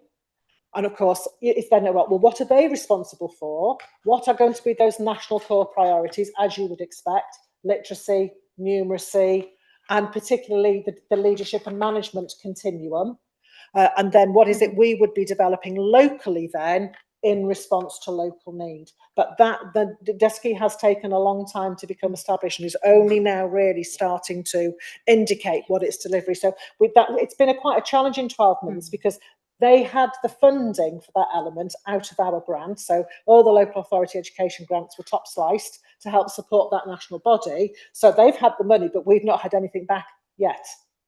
So in the meantime, the school improvement advisor teams led by Sarah for secondary and Boone for primary have been developing support offers, you know, for our schools based on that local need. You will also know that there is a national priority on reading. Yes, so again, that is reflected in the work that we've been doing this year, and again, will certainly be reflected in our council plan priorities for 26-27. Because, you know, absolutely critical that there are systematic approaches to teaching children to read, so that, you know, that's the most enabling skill, isn't it, as they then move, you know, along their educational journey. So I hope that, you know, that broader answer as well helps to give you some assurance. But yes, I think hopefully a good outcome at the end of the week. All right, thank you, Chair. That was very fulsome. Thank you both. Councillor Madison, please. Thank you, Chair. Thank you, Sarah, for this very interesting report.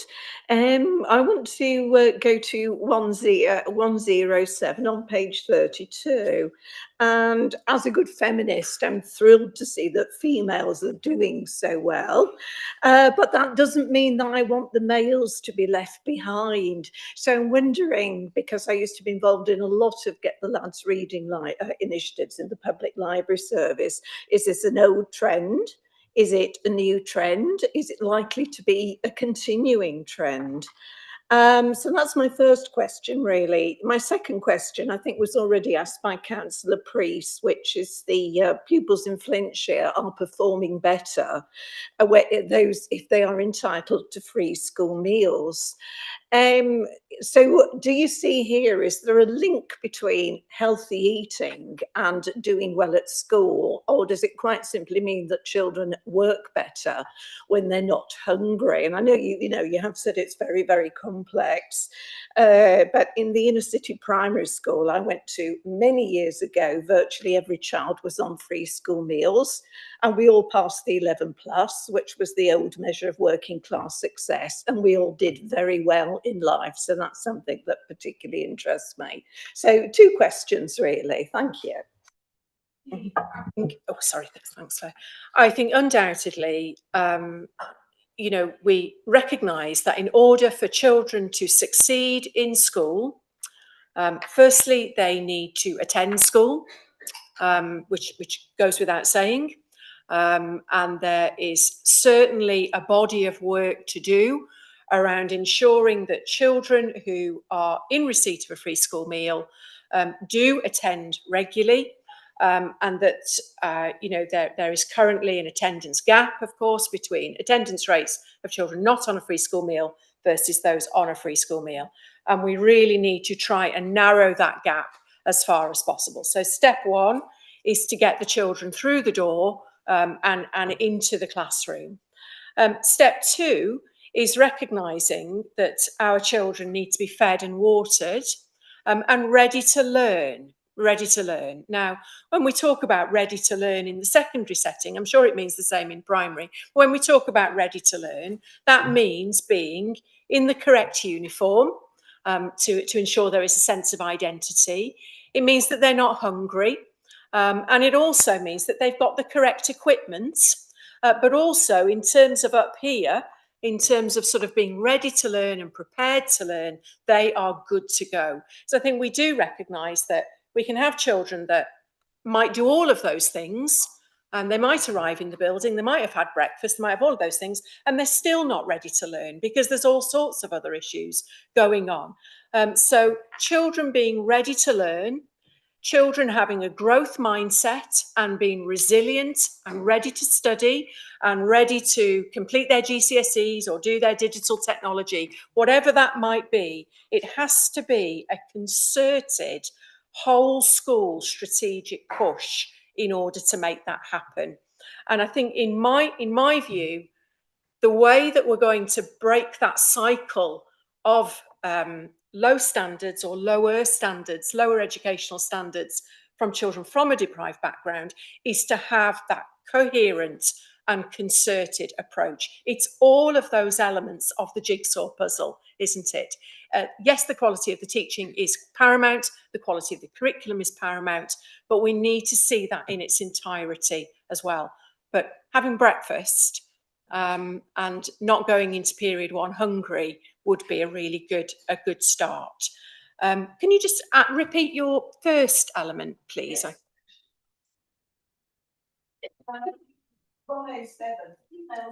Outperform males in Flintshire. So I said, is this a new trend? Is it an old trend? Is it continuing trend?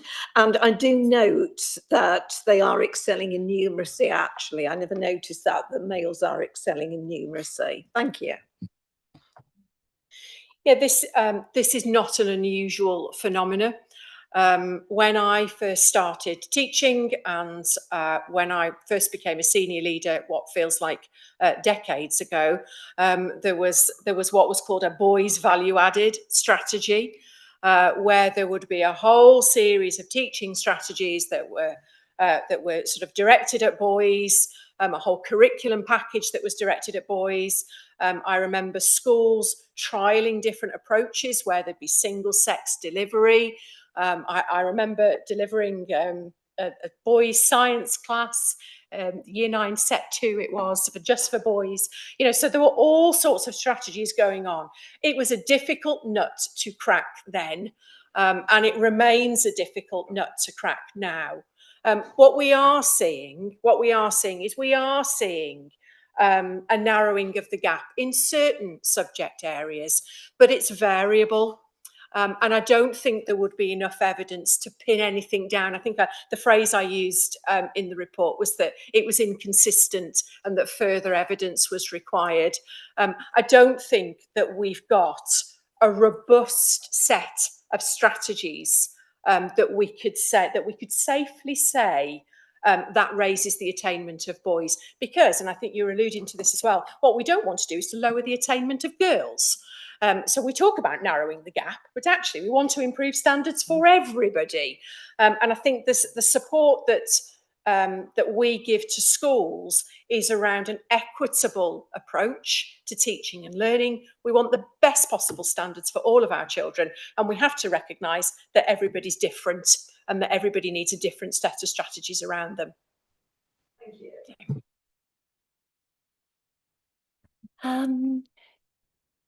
Councillor Lister, please. Your name was down twice. Councillor Ibbotson.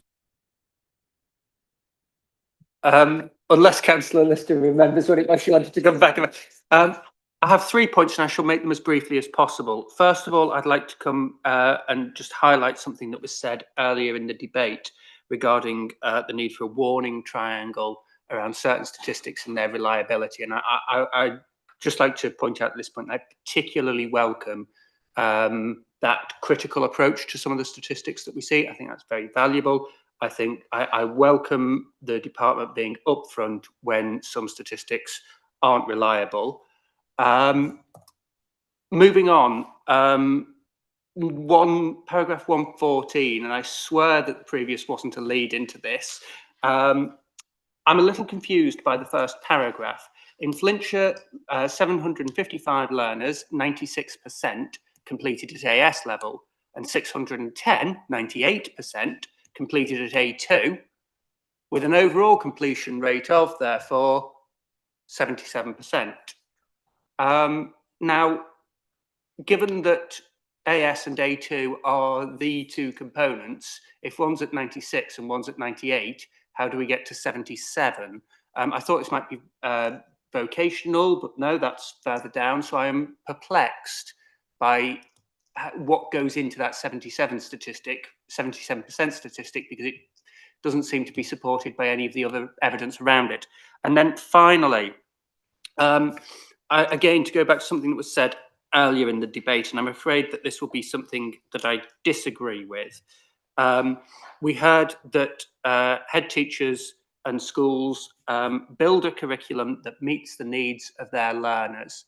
Now, this is very, very important to learner outcomes. A broader curriculum means higher levels of attainment, because it means that people are not railroaded into qualifications that they have limited interest in and are not particularly suited to.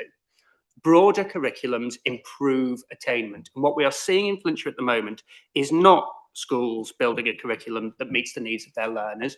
It is schools cutting subjects because there isn't any money. And when I say there isn't any money, that isn't a gremlin has come and taken it all away. It is us who have come and taken it all away. What we are saying, and we need to be absolutely clear about this, and warm words about building a curriculum that meets the needs of their learners. Learners at Castletalon High School, it is not the case that they do not need music. Same at Harden High School. The idea that those subjects have been removed because we're building a curriculum that meets the needs of learners, no, we are taking away subjects that learners want to do and have, in some cases, because music is not something that one picks up when one gets to A level. There are some subjects where somebody will have never done anything to do with it, like psychology or economics, until they get to A level. Music is not something you start at 16 and go straight into an A level for. And so we have learners who have spent their entire lives preparing for this, and then they are being told no. And they're being told no in individual schools, but we are getting to the point where there will be no schools in Flintshire offering music at A level. And that is a disgrace. We are saying to children in Flintshire that if you want to learn music, well, you should have thought about that before you were born to parents who couldn't afford to send you to private school. Disgraceful. And so we should be clear about the disgrace that this council, by failing to properly fund schools to offer a curriculum that leads to higher attainment, we should be honest about the disgrace that we have brought on this county. We cannot hide behind warm words. We have to be honest about that. And also, again, we heard earlier in response to Councillor Mackie, that these statistics are not particularly good for comparisons between schools or even between years given. And I agree. The point of this report is not to sit here and make comparisons, because that is statistically very, very difficult, and the officers are right to make that point.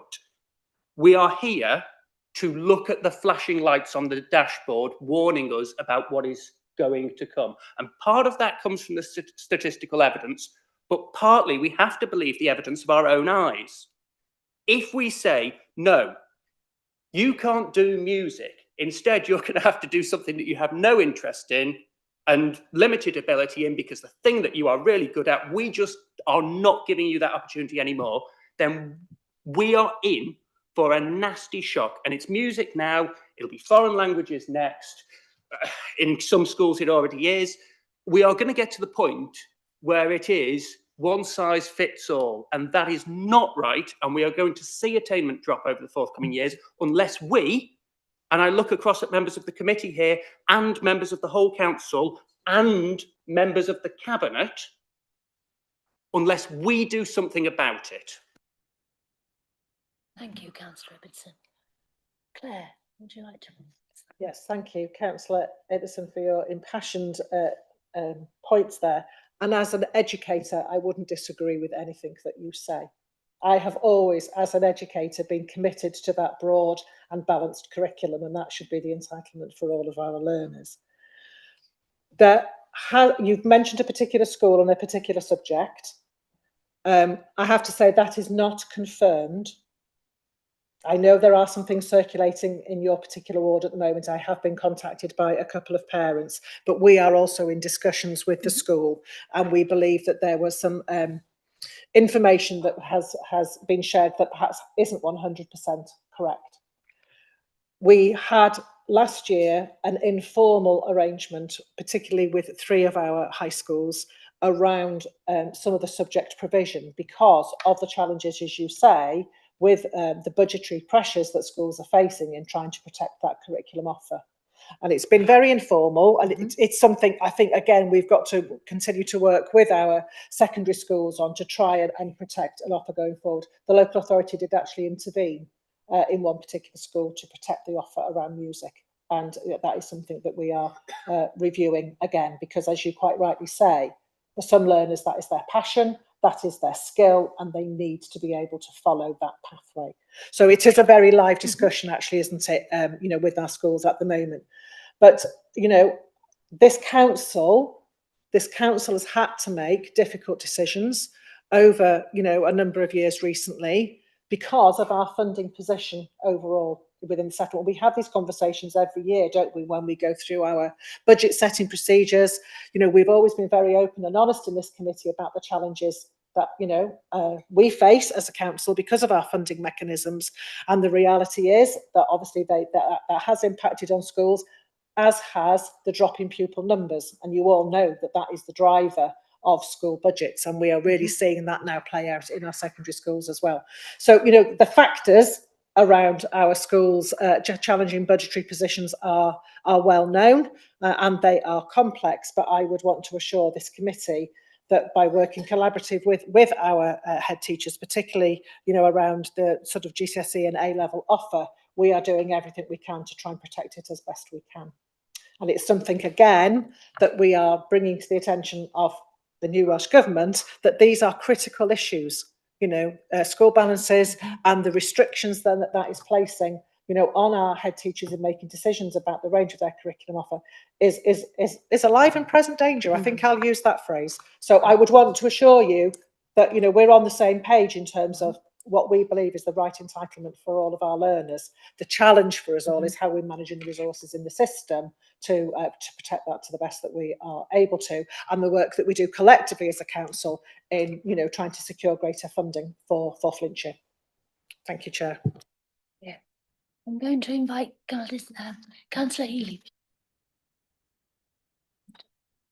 Thank you. I would point out that my earlier question around paragraph 114 hasn't been answered, so I'd like an answer on that point before we move on. I welcome your agreeing with me, as one might expect. But again, what we think is right and what we have set out seem to be two different things here. And, you know, I mean, declining pupil demography is one factor, but we have to be honest about the top slicing that's gone on to the education budget. And that has been done by councillors who must take political responsibility for that. And it's been done on the advice of professional officers that this is something that schools can cope with. And so as a council, collectively, we have to face up to the fact that we have created this situation. And if we are going to sit here doing anything other than agreeing with each other about how terrible this is, which I'm sure that everybody on this committee would, we have to come back to school budgetary pressures. Now, in the last budget round, I proposed an extra allocation of £500,000 into the general schools budget.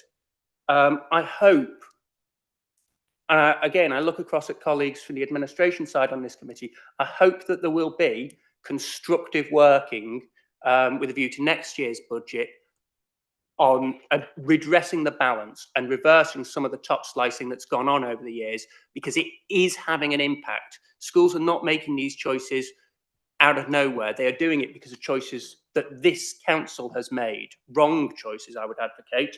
But there has to be responsibility taken by all of us.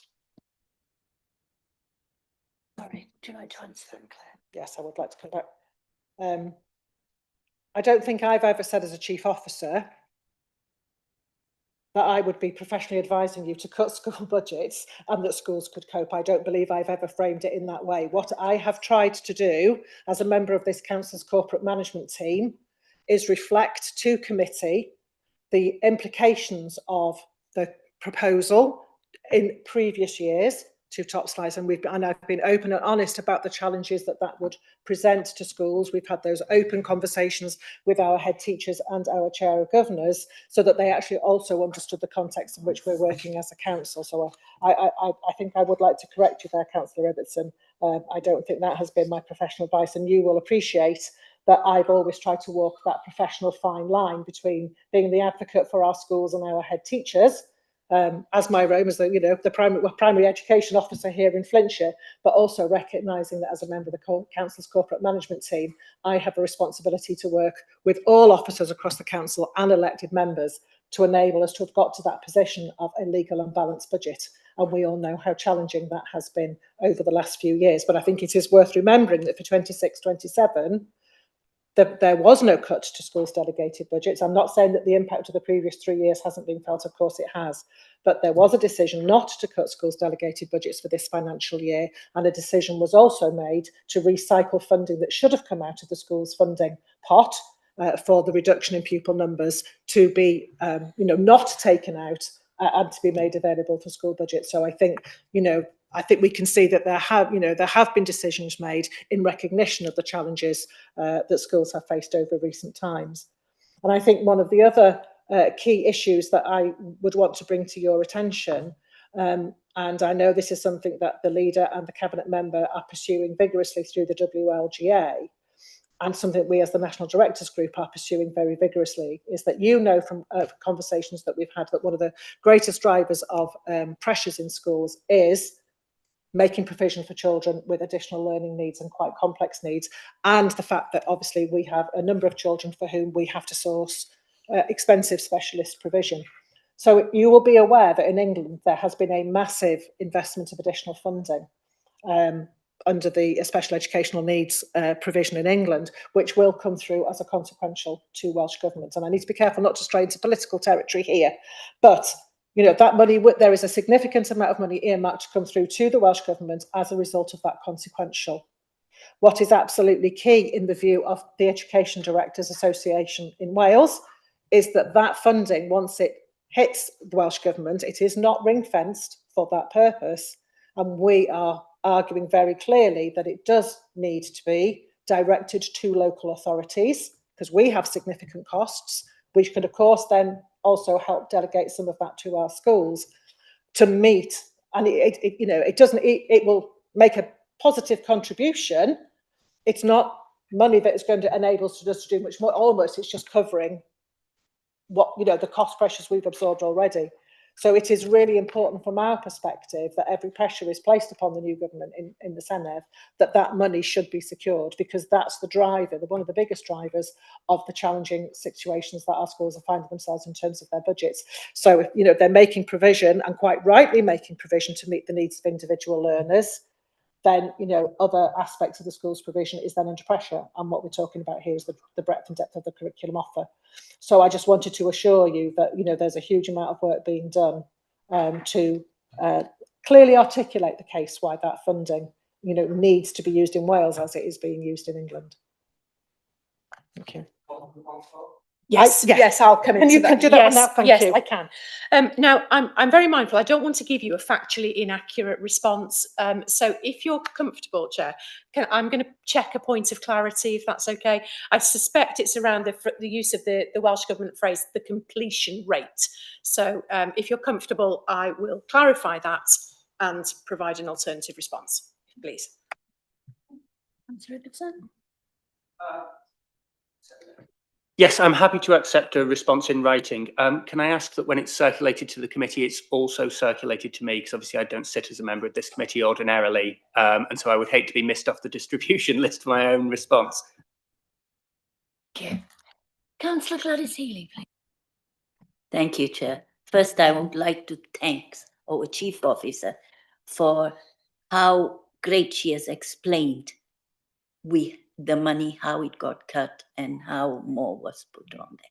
I'm thankful as well for Councillor Ibbotson for bringing up the music, because I know of that, because I'm a governor of that certain school which was mentioned. As well, I've got a question on something totally which hasn't been mentioned yet. And maybe the Chief Officer already knows. We are talking here of exams being done on iPads and computers and everything else. I accept that. But what's going to happen to the children who are schooled homeschooled. I have asked before, what is the number of homeschooled children? I have asked if there was an officer. I believe the Welsh government did employ somebody, but I've never seen him. And he's never come to this committee to report.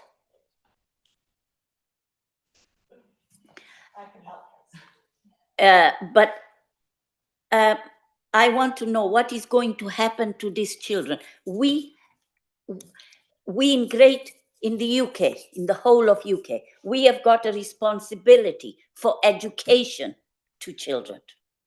Yet, these children being homeschooled, as I've said before in this committee, there is no way they can do the curriculum from home. No way at all. And now I hear they're going to do exams that it would be hard in our schools to provide. So what's going to happen to these kids? What's going to happen to these children which are homeschooled? It is our duty to look after these children. Thank you, Chair. That's all. Claire, please. Yes, thank you. And I think Jeanette's probably going to support with this one. We have brought reports to committee around the local authorities' arrangements around elective home education. We do have an officer within Jeanette's team who has specific responsibility for undertaking the local authorities' statutory responsibilities. But I think, you know, we need to recognise that actually by becoming electively home educated, the parent has made that choice and the responsibility actually sits with them. They have made that choice to remove their children from the mainstream system. So they have that responsibility to ensure an appropriate curriculum. It is for them to determine what route they wish their children to take in terms of accessing qualifications. Many parents do, don't they, seek to use one of our local exam centres, but it is not our responsibility to teach them because parents have made that choice to electively home educate them.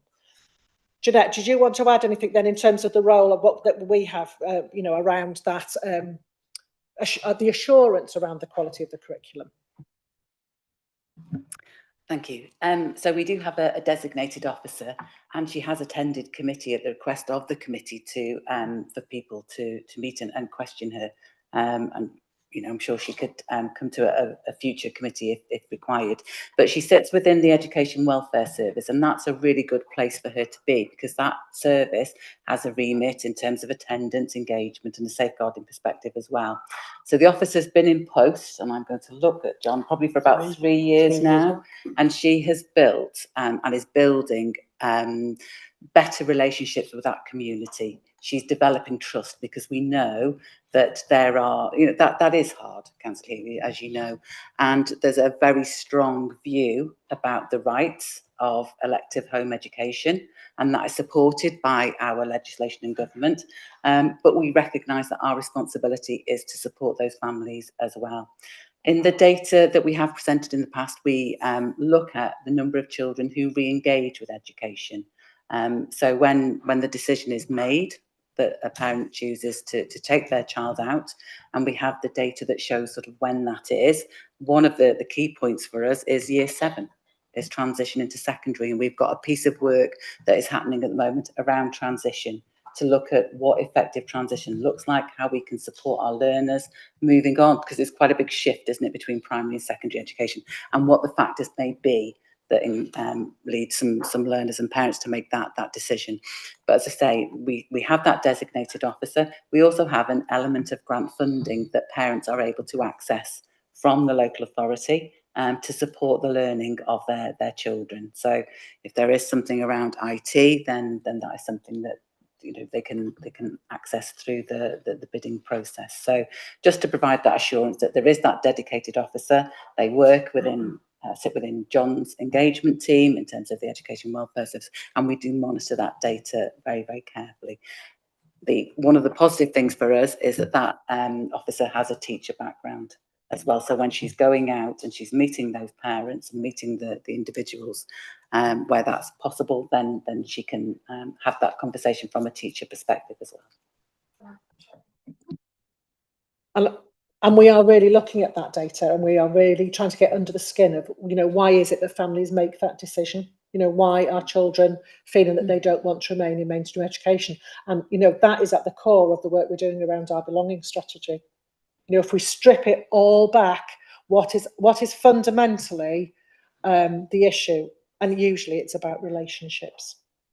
It's about relationships. It's about feeling safe and secure in that environment. And that's why we've spent so much time, you know, investing in developing that belonging strategy, working with our schools to create the conditions where actually there are some families who believe it is their right to educate their children at home, and they do not want their children anywhere near a state model. And that's absolutely fine. But if their reasons for their children not being with it is because they feel that that is not meeting their child's needs, or the child doesn't want to be in that environment, then that's something we do need to be looking at. So, you know, that's been a core part, haven't it, of our belonging strategy, and thinking about what are the conditions. As Sarah says, we need them in school. If they're in school, we can teach them.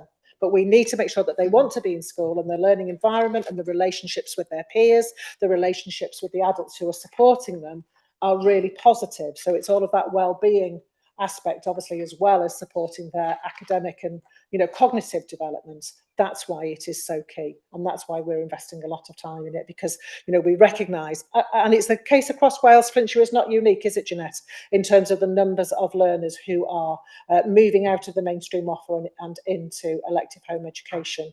You know, that's something that, you know, we feel we are addressing in a multitude of ways. You know, as I say, to try and make the offer appropriate to meet the needs of those learners. So, and again, that's something we'll be bringing back to committee in due course as well, on the development of that strategy. Thank you. Does that reassure you, Councillor Healy? Because I know it's something that you do feel very passionate about. I just wonder if the officer, if she's on any of the committees that are going into this learning for these IT exams and things like that. Well, I would say through her engagement with the families who are making that offer at home, she will have an understanding, I'm sure, of the provision within that household for, you know, access to devices. But it's certainly something, I think, you know, as we've recognised, as this becomes more and more of a feature of the examination offer, as it were. But as Jeanette says, you know, there is a fund available through Welsh Government that if parents don't have access to those devices, that is something that they could seek funding for. Thank you. I'm going to ask Councillor David Healy. You've got the last question. Thank you, Chair. I'd like to return the discussion back to the very valid concern that was been expressed by Councillor Ibbotson about the possible loss of music as an A-level subject across the authority. And I'm all too well aware that the Chief Officer is aware of these concerns, because Councillor Gladys Healy and myself are copied into emails that people send off about that. And of course, the possible concern that because of the previous budget cuts, which I acknowledge this council made, that this could just be the beginning of a demise of our subject office. Now, I think we need to go all out to preserve music, but also to arrest this where possible.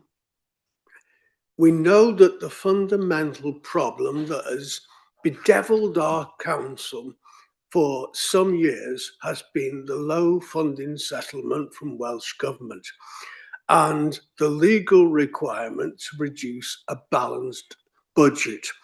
And we know as a result of that, that the majority of councillors have made difficult decisions in order to achieve that, so that we did avoid the commissioners coming in, etc., as section 114. Now, we've had a change in the Welsh Government now. The previous government, I've got to admit, did not listen to our voices as far as this funding settlement was concerned.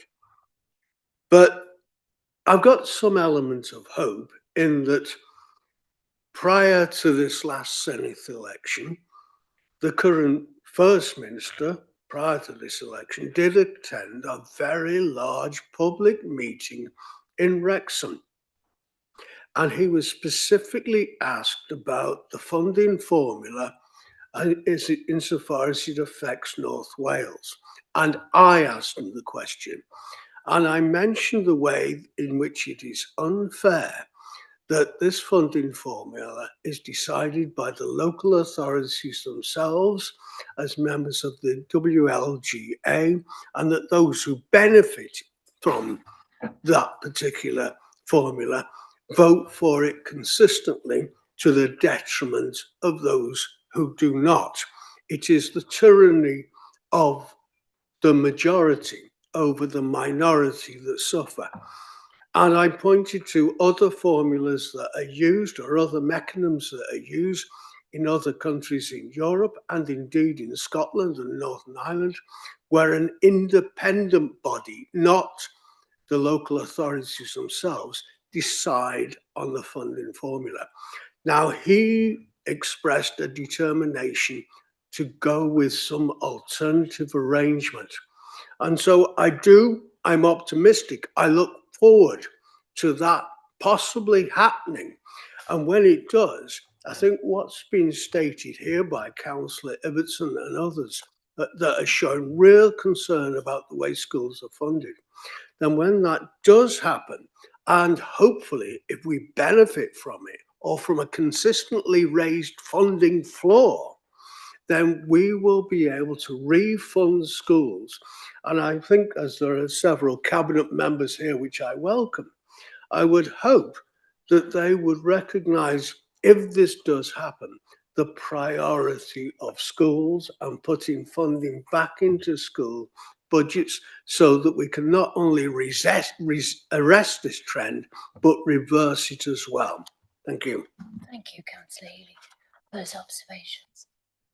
Right, I'm going to draw this section to a close. So we look at the recommendation. There is only one, and it's on page 30, and it's simply that members receive the report on learner outcomes in 2025 in Flintshire. Can I have a mover, please? Thank you, Councillor McKell. Seconder, Councillor Healy. All those in favour? That's unanimous. Thank you. We'll have a 10-minute break now. Thank you.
Or we're recording? Yeah, sorry. Okay, we're recording. Welcome to We Few, We Happy Few, We Band of Brothers and Sisters. We have lost a few councillors in view of the length of the meeting, but rather unfortunately, our chair is feeling extremely unwell and has withdrawn to rest. So I will be taking what's left of the meeting. I need to talk to you about this really, because as you've probably noticed, huge discussions have been taking part from various people. We have several options here and we have 3 items left on the agenda. We can terminate the meeting at 5 o'clock. It's in the Constitution. And I'm speaking to all of you about this. I'm not making a decision on this. Councillor Carberry was very keen that school attendance and exclusions should be covered. Kim Brooks has already said that school governors can be deferred, or we can have a continuation meeting or as part of another meeting.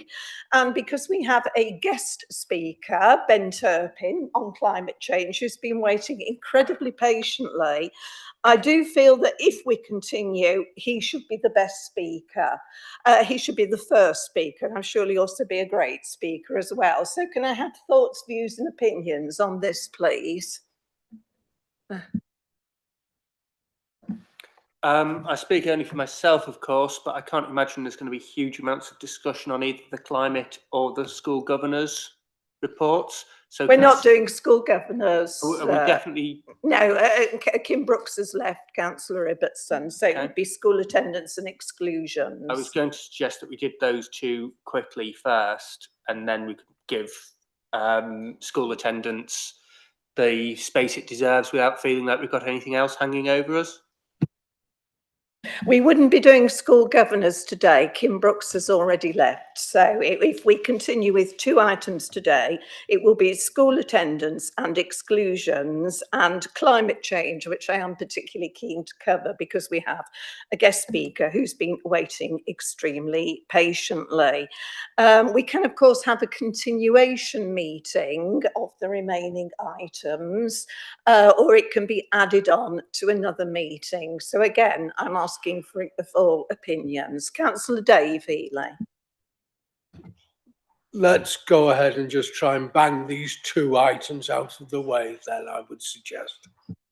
Thank you very much. Thanks very much. And if we can try and go for a 6 o'clock finish as well, because we do have our esteemed chair waiting for a lift home. So, thank you to all of those who have actually remained. So at this point, I'm going to call on Ben Turpin for which item on the agenda is it? Item number 10. Climate change. Ben Turpin, thank you very much for waiting so patiently. Thank you, Ben. No problem at all. Thank you, Madam Deputy Chair. Yes, good afternoon, members. Thank you very much for having me. I'll be, for the purpose of time, I'll try and be quite swift with the notes that I have here for this report. So, to start off with, as the report does, Flintshire County Council, as you know, is working towards reducing its emissions towards a net zero carbon public sector by 2030. And with a large operational estate and school community, the climate change programme does identify schools as a fundamental part of the work that we do in order to promote carbon reduction activities, but also inspire those young people within our schools to act as well. Our climate change strategy has an action in there that states to support schools and town and community councils to reduce their emissions and engage with other building users towards positive behaviour change. So this report looks to explain the engagement that we have done with schools in particular.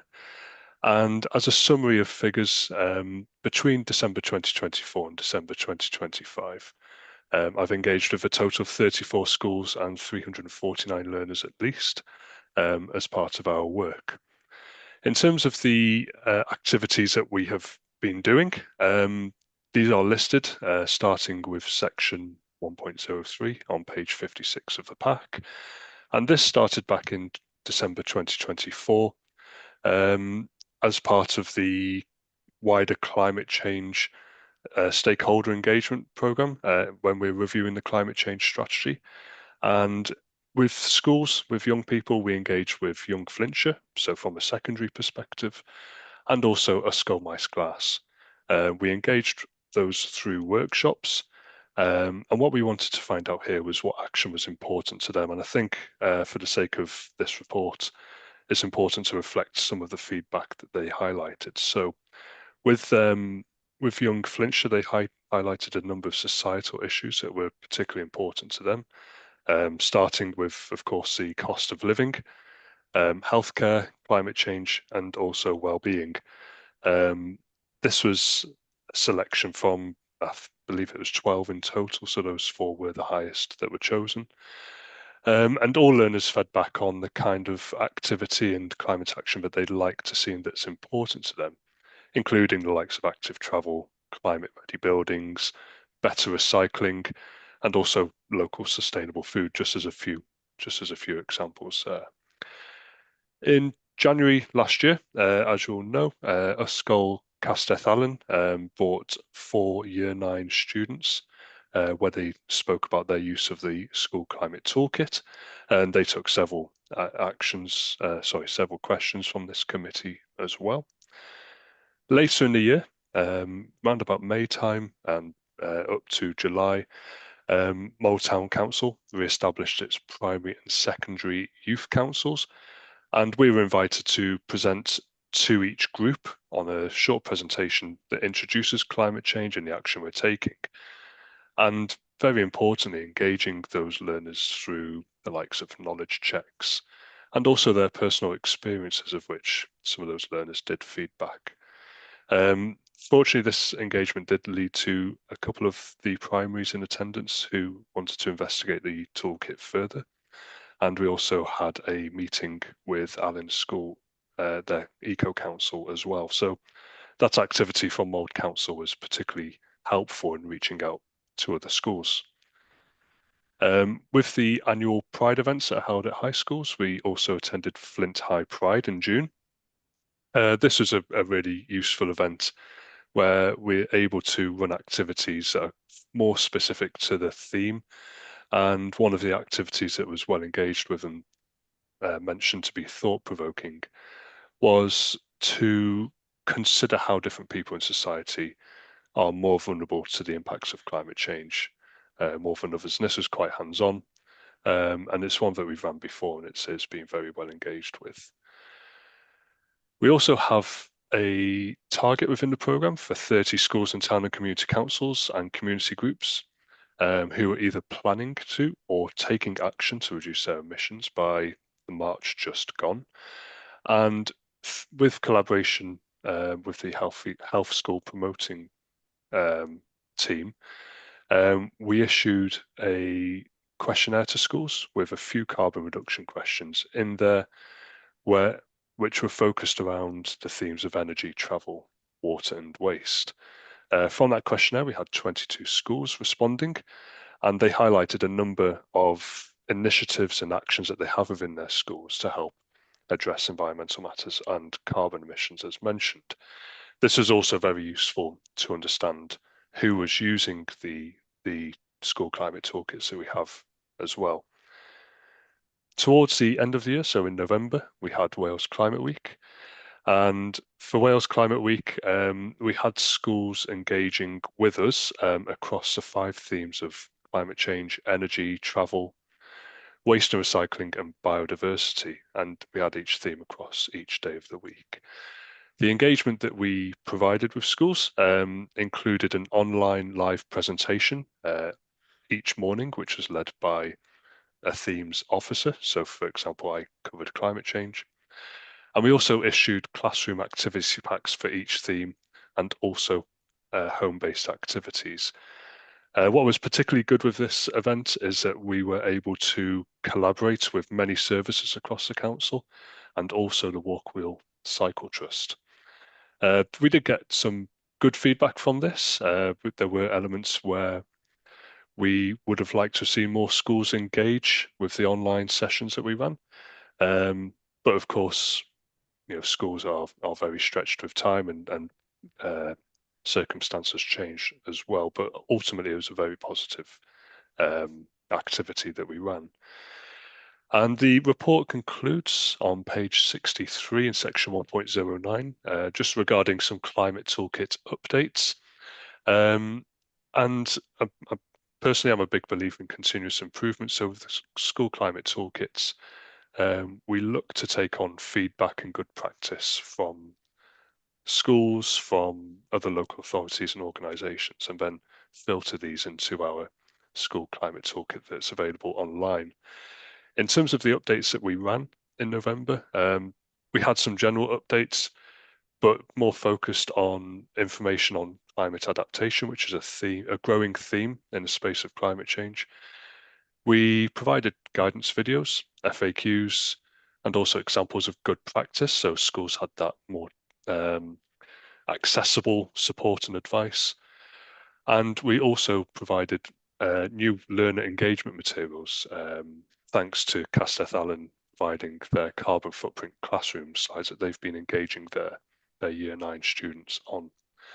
Of course, with any updates with the climate toolkits, we've issued communications and workshops, and regularly contact schools for any engagement or any offer of support that they might need. Since writing this report, because I wrote it earlier this year, we're now aware of 10 schools using this resource in some capacity, as we ran another questionnaire in March.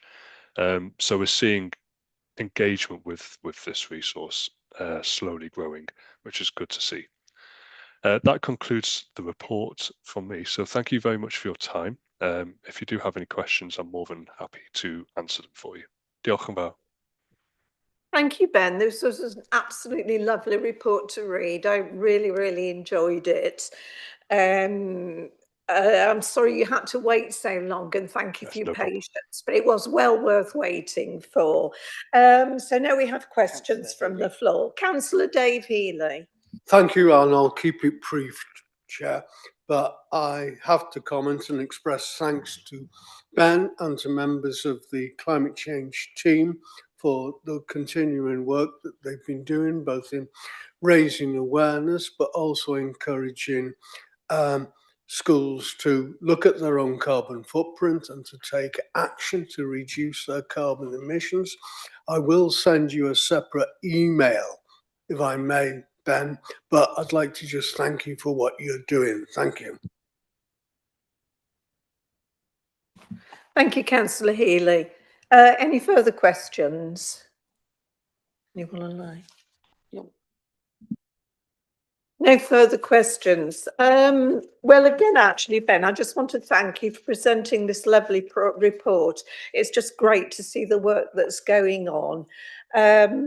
One question I did want to ask when I wasn't chairing the meeting is, do you feel that you will actually meet your targets for participating schools? Yes, so for March, we did exceed that target. So I do actually have them with me here, if it wishes to load up. I think we had 32 schools by the end of March. And then the repeat of the questionnaire that we issued in March came to an end at the end of March, and we had the data through in very early April. And I believe the figures, if I just get my notes up so I give you the correct information, I believe we now have 41 schools known to be taking some kind of action to reduce their carbon emissions across energy, travel, waste and water. And it was from this questionnaire that we ran in March where we found some more schools who were using the School Climate Toolkit resource that we provided back in 2024. And yes, just some other good news pieces that one of our primary schools is now calculating their carbon footprint, and we're hoping to work with them on a carbon reduction plan specific for that school. So good outcomes overall. Lovely, thank you very much. I'm sure we want to hear about that at a later date. So are there any more questions at all? No. Do we have a recommendation? We have one recommendation. Note the contents of the report and the progress made in the past year to engage with schools and learners on climate action, page 55. Councillor Dave Healy has proposed. Councillor Gladys Healy has seconded. All those in favour? That's unanimous, Chair. I think that's unanimous. Again, thank you very much, Ben. Thank you for your patience, and it was well worth waiting for. Thank you. Diolch yn fawr. Thank you. Sorry. Right, we now move on to item number 9 on your agenda, pages 39 to 54, school attendance and exclusions, and this is going to be led by Jeanette Rock and John Grant. Thank you for your patience in waiting as well. Thank you, Chair. And in the interest of making the most of use of the time, I'll be brief in my introduction. So it is the annual report that we present to committee about the attendance across Flintshire schools and also the levels of exclusion across our school network. The only thing I wanted to point out really is about the changes to the data in Appendix 1. So within Table 1, we've actually included our benchmarking position, just being mindful of the conversation we had earlier about being able to reference our position and what's happening across our schools in comparison with other schools. We put the Welsh average in, the benchmark position for our schools, but also in paragraphs 103 and 104, and this was in direct response to a comment in last year's committee meeting. We've actually put the pre-pandemic levels in so we can see our progress towards those. We recognise that we're not there yet, similar to other authorities across Wales, but I think it's a helpful reference point. So I'll stop there, Madam Chair, and leave it open to questions. Thank you. Oh, thank you very much. Any questions from the Councillor? Any questions from the floor? Councillor Ibbotson. Thank you, Madam Chair. My first question is to the Cabinet Member. Does she consider that the information in this report is accurate and reliable?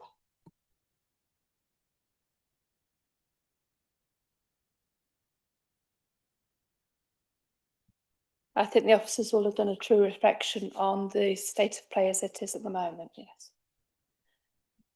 Have I double checked all the figures within it? I haven't done the calculations, no.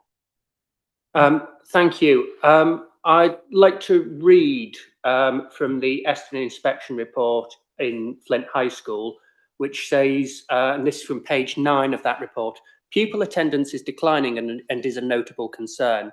Although the school has a suitable plan for graduated response to tackle poor attendance, it is applied inconsistently.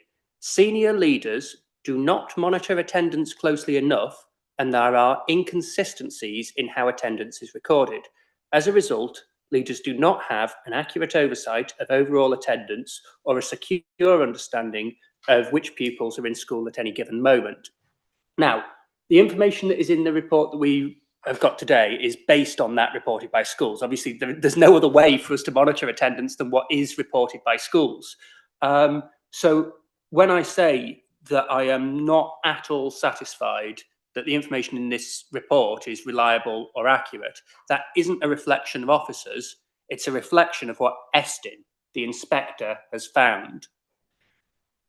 What I am concerned about is the fact that that high level of uncertainty, and obviously there's always going to be some variability with all the data, but we have the inspector reporting in a school in our area that their attendance figures are seriously suspect.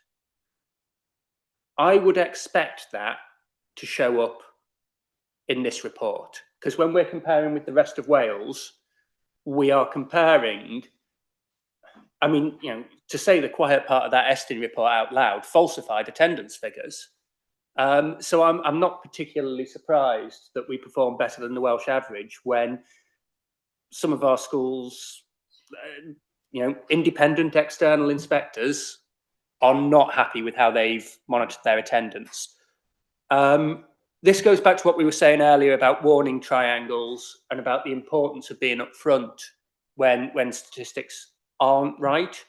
And so I think it's very difficult for us as councillors, as the policy makers here, to look at this report, to be assured by it, and to base our wider response to concerns within the county on it. Because when we're saying that, think the picture is rosy, the picture is fine, we are towards the top end of Wales, we can have very little confidence, I think, that that is the case here. And so I think it would be remiss of us to allow these figures to be, put into the public domain by this council without us commenting on the fact that we do consider that these are unreliable. Because otherwise there is a risk that we are seen to just say, oh, well, no problem there then, when clearly there is a problem because Estin has said there is a problem. Now, accordingly, I would move, first of all, recommendation 1 as drafted, which I think does cover the fact that we will consider it, and the actions that are being undertaken. I think again, I've not really touched on those in this contribution, but I'm sure other members of the committee will, and I feel that they are valid. I would add an additional point to the motion, which says Education, Youth and Culture Overview and Scrutiny Committee notes that the Estin inspection into Flint High School reported that, and let me get the quote here, leaders do not have an accurate oversight of overall attendance, and is keen to ensure that this feedback from the inspector is given proper attention, expresses concerns that unreliable figures are being used without qualification, and calls on the department to provide an assessment of the reliability of information presented in future. Thank you, Councillor Ibbotson. Do any officers wish to reply? Jeanette, thank you. Thank you, Chair. We accept, obviously, the comments in terms of the report around Flint High School. I think it's important to point out that we've had other schools that have been inspected since that, where irregularities in coding has not been identified across the school network. And also, I suppose, to reassure the committee, the data that we've provided there with regards to attendance is published data. It's on the Welsh Government site, and so we've presented that to you as that source. From a service perspective, we're very mindful, obviously, that you as councillors need reassurance around what's happening within our schools. And we have undertaken an exercise to look at the coding across our schools since that was brought to light through the Estin inspection. And so we have had meetings with our Education Welfare Service to look at coding to ensure that schools are using codes appropriately. There's been a focus on B codes, which is pupils having access to education. I'm looking to John as the expert in this area, where pupils were dual registered, and also the use of the U code, which means for absence, isn't it, John? And so we've done that piece of work to assure ourselves within the portfolio, but then to be able to provide some reassurance to you as members that we've undertaken that. Thank you. And do any other officers wish to speak? No. Councillor David, sorry. Before we move on, Councillor Ibbotson has moved the recommendation in the report with an additional recommendation. We just need a seconder for that, Chair. Do we have a seconder? Councillor Lister. Right, Councillor Dave Healy. Thank you. I would oppose that additional recommendation because I think the point that Councillor Ibbotson has raised is based on one school, and in my view, I don't believe it to be typical of schools across the estate in Flintshire, as Jeanette has suggested. I think in many cases, exactly the reverse is the case, and that schools do keep a careful record of attendance and who is coming late and what have you. In fact, if Councillor Ibbotson would care to visit his former school, where he was, among others, a student of mine, he would find, if he went after the school bell, a non-teaching member of staff on the door, ready to note down his name and the time that he arrived if he hasn't got there on time as a student. So some schools, particularly since COVID, have become most meticulous in trying to nail this problem, both of non-attendance, but also of arriving late as well, punctuality. Thank you, Councillor Healy. Does anybody else wish to speak? Yes, Councillor Fran Lister's indicated. Councillor Fran Lister. Thank you for the report as well. And I don't want to repeat anything that I have already said in the forward work programme discussion, but I do want to place on record that I still stand by my recommendation made by this committee on the 22nd of May 2025, nearly a year ago. My concern remains that attendance, exclusion and disengagement cannot be properly understood in isolation from wider issues such as curriculum breadth that we've talked a lot about today, staffing capacity, support provision and school funding. And I think that this scrutiny committee has a responsibility not just to look at the percentages and the headlines, but to understand the deeper causes of long-term absence and poor behaviour. And I would absolutely love to see more of that in the report next year. And I also don't want to repeat what Councillor Ibbotson quoted, but I had actually quoted almost the same lines from a recent Eston inspection from a school in Flintshire, and particularly about recording of attendance of children accessing alternative off-site provisions being marked in, but actually not sure where they are. So I was just wondering, I know that during a meeting a while ago, Councillor Eastwood, you said there were investigations ongoing as to that, and I was wondering what had been done since to strengthen attendance recording and monitoring and oversight arrangements of all Flintshire schools, because if it happens somewhere, it doesn't mean to say it's not happening anywhere else. Thank you, Councillor Lister. Anybody wishes to speak? The question was addressed to you, Councillor, as the cabinet member, wasn't it? I can confirm it's one of the priorities of the acting head teacher in the school at the moment, and it's an important part of the PIAP, which is due for further review. No, it's ongoing. It's ongoing. It's ongoing. So the chief officer will give more detailed information, but it has been a priority that's been dealt with.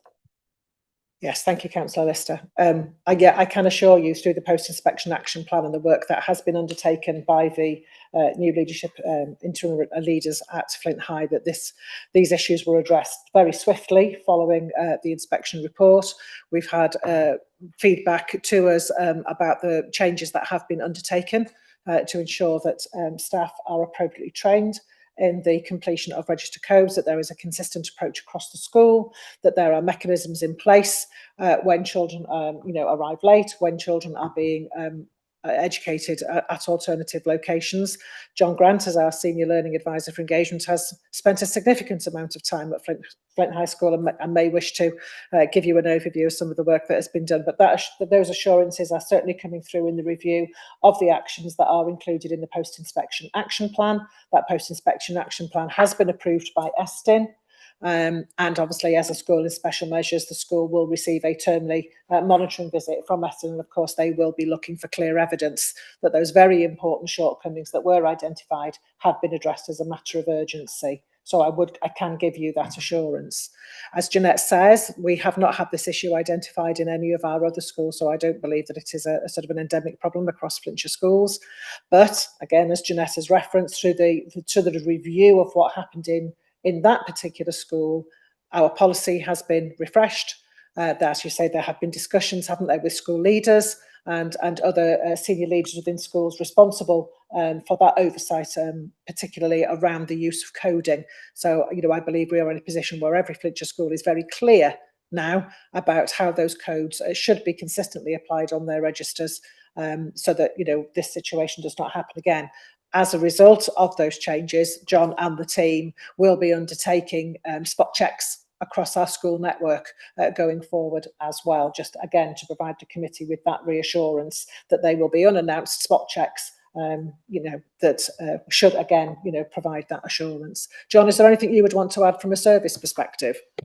I think I'd just give you the reassurance that although, you know, what you've quoted is accurate, you know, even as long ago as 12 months ago at the time of the last report, you know, we'd already identified in that particular school that there were questions about the practice around attendance management. But we've always, certainly in the last 3 years, we've taken the county data that we get every term. We have a termly meeting with what we call secondary reps, where we profile the data taken directly from the school's SIMS, and we compare the two. And sometimes we've noticed within council recording there are small anomalies that are down to our synergy system, and they prompt us to look more closely at the overall situation. Why I feel confident, although I totally accept your comments about that particular situation, is when we identified some of the concerns in the summer of 25 and started to think about an action plan, the Eston process accelerated that at a great rate, and that was absolutely valid. But we were already at the early stages of identifying practices within that school that would have told us more about some of the management that you've alluded to in that report. Thank you. I will just declare a personal interest as an ex-employee of the school that we're talking about. If you identified issues in the summer of 2020, whatever day it was, 25, the Eston inspection happened in November.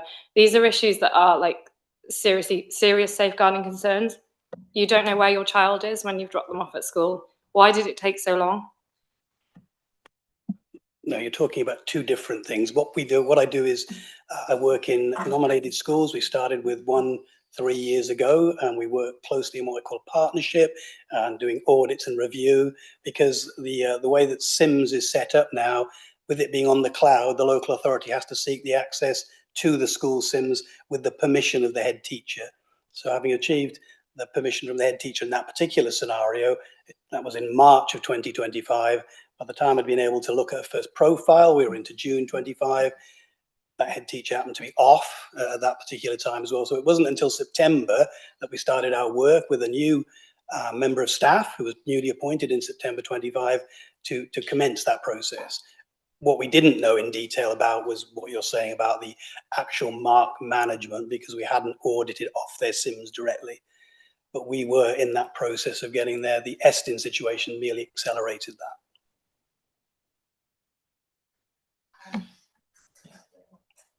Thank you, John. Councillor Ibbotson. Thank you.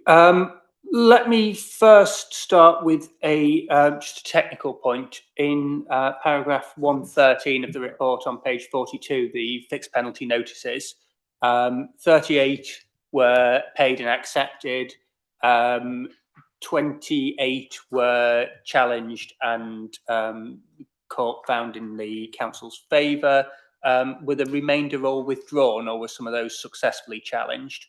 And then on the wider issue that we've discussed regarding reliability of the information here, I must say I am incredibly reassured by what I've heard in this meeting about the steps being taken to improve the accuracy and the reliability of the attendance data. You know, it is exactly what one would hope and expect would happen.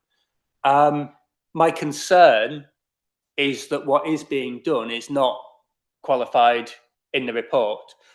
Councillor Healy makes reference to Castlethallen School, which I attended. Whilst I had a very good history teacher at that school, I also had a good statistics teacher as well, who was very, very keen that when data, whenever presenting any data, one should comment on its reliability and the risk of error and the scope of error within it. And that is a point which was first made in this meeting, not by me, but by the department itself, and I welcomed it at the time.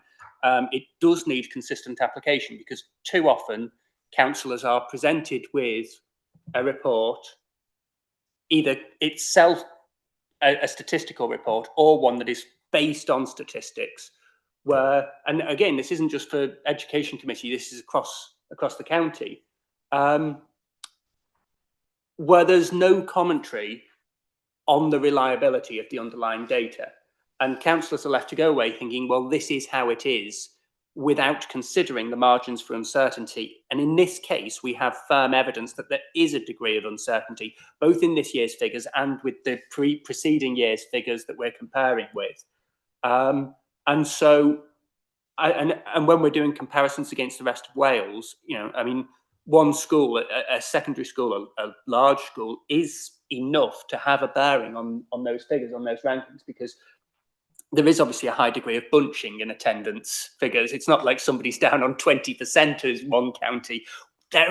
People are in a pretty narrow band across Wales. So those small margins that we're talking about with this one school do have a serious impact potentially on where our county collectively is ranked against the other 21 authorities. So in order for us to do our job as councillors and to understand the situation, we have to understand what we don't understand without getting into Rumsfeld's unknown unknowns. And so that is my point here. It is not a criticism of what's being done, because as I said earlier, fundamentally, the portfolio can only rely on the data that is collected by schools, because there isn't anybody from the council sat checking the register, doing a second one to compare with in schools, and nor would we expect that to be the case. And we would expect schools would just do this properly. And, you know, it wouldn't have occurred to me that there was such wide-scale discrepancies, as clearly has been the case, to attract some pretty strongly worded criticism from Estin. I mean, the wording of that section that I read out earlier about, you know, do not have accurate oversight of overall attendance, inconsistencies in how it's recorded. I mean, you know, in Estin speak, that isn't mincing words. And so I do think that it is important that we take into account the independent inspector's findings on issues when those issues are the subject of reports before this committee. And that is what I'm getting at. We need to be frank about what we don't know. And we need to be making sure that we're not just brushing Estin's criticisms aside and saying, oh, well, you know, we're one of the best in Wales and everything's fine now. And whatever happened was a shame, but it's over. We need to show that we take that reporting seriously. And that is why I'm keen that it gets incorporated into the motion that the committee passes off the back of this report. Thank you, Councillor Ibbotson. Do any officers wish to respond? Chief Officer. Yes, thank you. Thank you, Chair. And thank you. I wouldn't want you to think for 1 minute that we've been trying to brush this issue under the carpet. First and foremost, it's my tenure as Chief Officer, 8 years now. I don't think, obviously, we've ever had an incident like this in one of our schools. So it is extremely rare. It's not acceptable, but it is extremely rare, and I wouldn't want the committee to think that we have a systematic problem across all of our schools, because we don't. And again, that's referenced by the fact that, you know, we do not have significant recommendations around attendance, you know, in our school reports, you know, and safeguarding as well. So, you know, unfortunately, this was a particular case. As you've said, we are reliant on professionals in our schools undertaking their responsibilities and undertaking their tasks in terms of, you know, obviously uploading their data, and then the team obviously are undertaking quality assurances, you know, as best they can within the remit and the resources that we have, you know, looking at that data, looking for patterns, being professionally curious, I think is the phrase that we would use. And as I say, John has indicated that we had already identified that there were some concerns around the practices, you know, in this particular school, and were you know, making inroads into working with the school on that. But as you say, the events of the autumn term, you know, overtook, and obviously the inspection team arrived when they did. So we have taken this extremely seriously, as you would expect us to. The interim executive leadership arrangements of the school have taken it extremely seriously. It is a key feature of the school's post-inspection action plan, and we are assured by the evidence that we've been presented with to date that those practices have stopped, that staff have had significant training in the use of SIMS data management tool, how the consistency in terms of the accuracy of the reporting and how marks should be put on the register, by what time, what happens if a pupil is late, what happens if a pupil leaves the classroom. So allied with all of those concerns around safeguarding, there's been a significant amount of work done at the school to address those immediately. And I would hope when Estin return in June, which they are planning to do, and their focus will be on safeguarding, because as you know, they will hone in on 1 or 2 recommendations for each visit. We know they are going to focus on the safeguarding recommendation. There is a detailed action plan for that, and I think leaders at the school will be able to demonstrate some considerable progress against those recommendations. So, it is very serious. Yes, we have reviewed, we have looked at where we can strengthen our processes, our policies, training, senior leaders across our schools, and as I say, doing that dip sampling as well to provide that ongoing reassurance. Diolch. Thank you, Chief Officer. Do we have any more speakers? Councillor Ibbotson, if I can remind you of time, I intend to finish this meeting at 6 o'clock because I'm aware of Councillor Carberry sitting waiting for a lift to go home. I could have limited everybody to speaking just once. I haven't done that. I do ask that people are succinct. Thank you. Thank you, Madam Vice Chair, and I'm grateful for your exercising your discretion. As I say, I am hugely assured by the steps that are being taken in response to this, and I welcome Chief Officer's response. My problem is that we can sit here now and we can say, this is an exceptional circumstance. It is very rare, unprecedented in Flintshire recent past, certainly.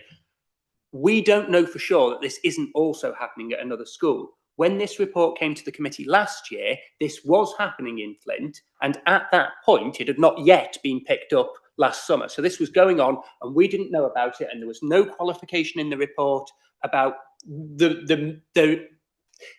there is a limit to the amount that the data in this report can be considered accurate or reliable. And this committee unanimously passed it as, hey, we're doing pretty well against the Wales averages, nothing particularly to worry about. And that is my concern, is that we do not know that this isn't happening elsewhere. And it's come to light in Flint, and that is good. And it's come to light, obviously, through the council managing to pick it up statistically, which is really reassuring. But it's also come to light, and the main reason we're discussing it today, because obviously the council's finding it statistically has not been in any report to this committee. So we only know about that because I asked about it today. And the reason I asked about it today is because of the Estin inspection. And the reason that we've had an Estin inspection is because of serious staff discontent at that school. If that staff discontent wasn't there, but this problem was, then this could have carried on for some considerable time, and this committee would not have any idea that the figures in front of it were potentially less than accurate. Again, not because of the fault of officers at Flintshire, and not reliable. And so I think it is really important that we qualify this by saying, this has happened now. We know this has happened in Flintshire, and we do have to be aware that when we're looking at these things, we ought to be, employ a degree of legitimate skepticism and interrogation of the other figures here. And, I think that is happening at an officer level, which is, the entire point of what you've been saying, and I welcome that. But it is also our job as councillors, as an overview and a scrutiny committee, to get to the bottom of it ourselves. Thank you, Councillor Ibbotson. I think the Chief Officer wishes to respond. Thank you, Chair. First point, Councillor Robertson, I don't think that I can support your comments that Estin arrived at the school because of the level of staff discontent. All schools are inspected on a cycle. Flint was due an inspection based on what we see in terms of the pattern of Eston's inspection. So I don't think it's accurate to necessarily link the two. You can't say that for certain unless you've had a conversation potentially with the Chief Inspector around the rationale of why the school was picked when it was picked. So I don't believe that conversation's taken place. So I don't think that's accurate.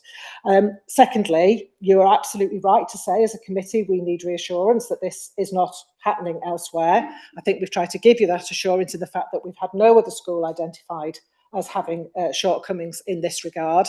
And we've also reassured you that going forward, there are greater scrutiny processes being undertaken by the portfolio, doing that unannounced dip sampling of our schools, which then should be giving you a reassurance that, you know, if there is something going on, then hopefully we will find it. But we have no other supporting evidence to say that this is an endemic problem across our schools. Okay. Who was the statistical question asked of? 1.13. Yeah, 1.13.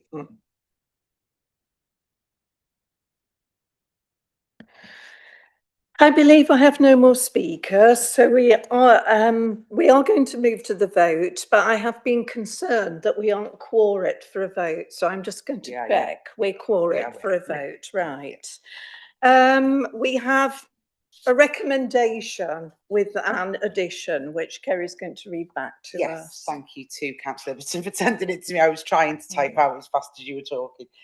So we have the, so Councillor Everton has moved the recommendation that's shown in the report, along with an additional recommendation, which is that the Education, Youth and Culture Overview and Scrutiny Committee notes that the Eston inspection into Flint High School reported that leaders do not have an accurate oversight of overall attendance, and is keen to ensure that this feedback from the inspector is given proper attention, expresses concern that unreliable figures are being used without qualification, and calls on the department to provide an assessment of the reliability of information presented in future. And this was seconded by Councillor Van Lister, so we just need to take the vote, Chair. Okay, 4. 2. Against. Against. 4. Abstentions. Okay, so that falls, Chair. Right, thank you. In that case, we now move back to the original recommendation, which you will find on page 40. Do I have a mover for the original recommendation? Councillor Dave Healy. Do I have a seconder? Councillor Gladys Healy. Councillor Shawcross, thank you. All those for the recommendation? 1, 2, 3, 4. All those against? Any abstentions? That's carried, Chair. The recommendation is passed. So I thank you all I thank all of you who've remained to the very, very bitter end for your attendance and your patience. The excellent report on school governors will be represented at a meeting at a date which we will confirm. In line with what Councillor Priest suggested earlier, and in terms of what's happened today, we will be examining the length and duration of these meetings and the number of agenda items as well. I'm sure that all of us here wish to send our best wishes to Councillor Carberry.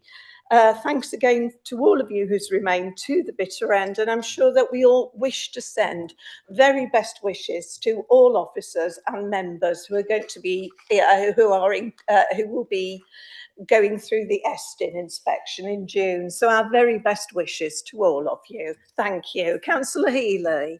Sorry to drag this out, but can I just thank you as Vice Chair for the way in which you stepped in to chair this meeting and done it so efficiently and wrapped things up so well. I completely agree that I think today yet again demonstrates the length of agendas is a problem and seriously needs to be looked at. But I think another problem has arisen today because as a former chair of this committee, I seem to recall that it was not the custom and practice to mention individual schools by name, except maybe in a part 2, but we have done this on several occasions, and I do not think that is helpful.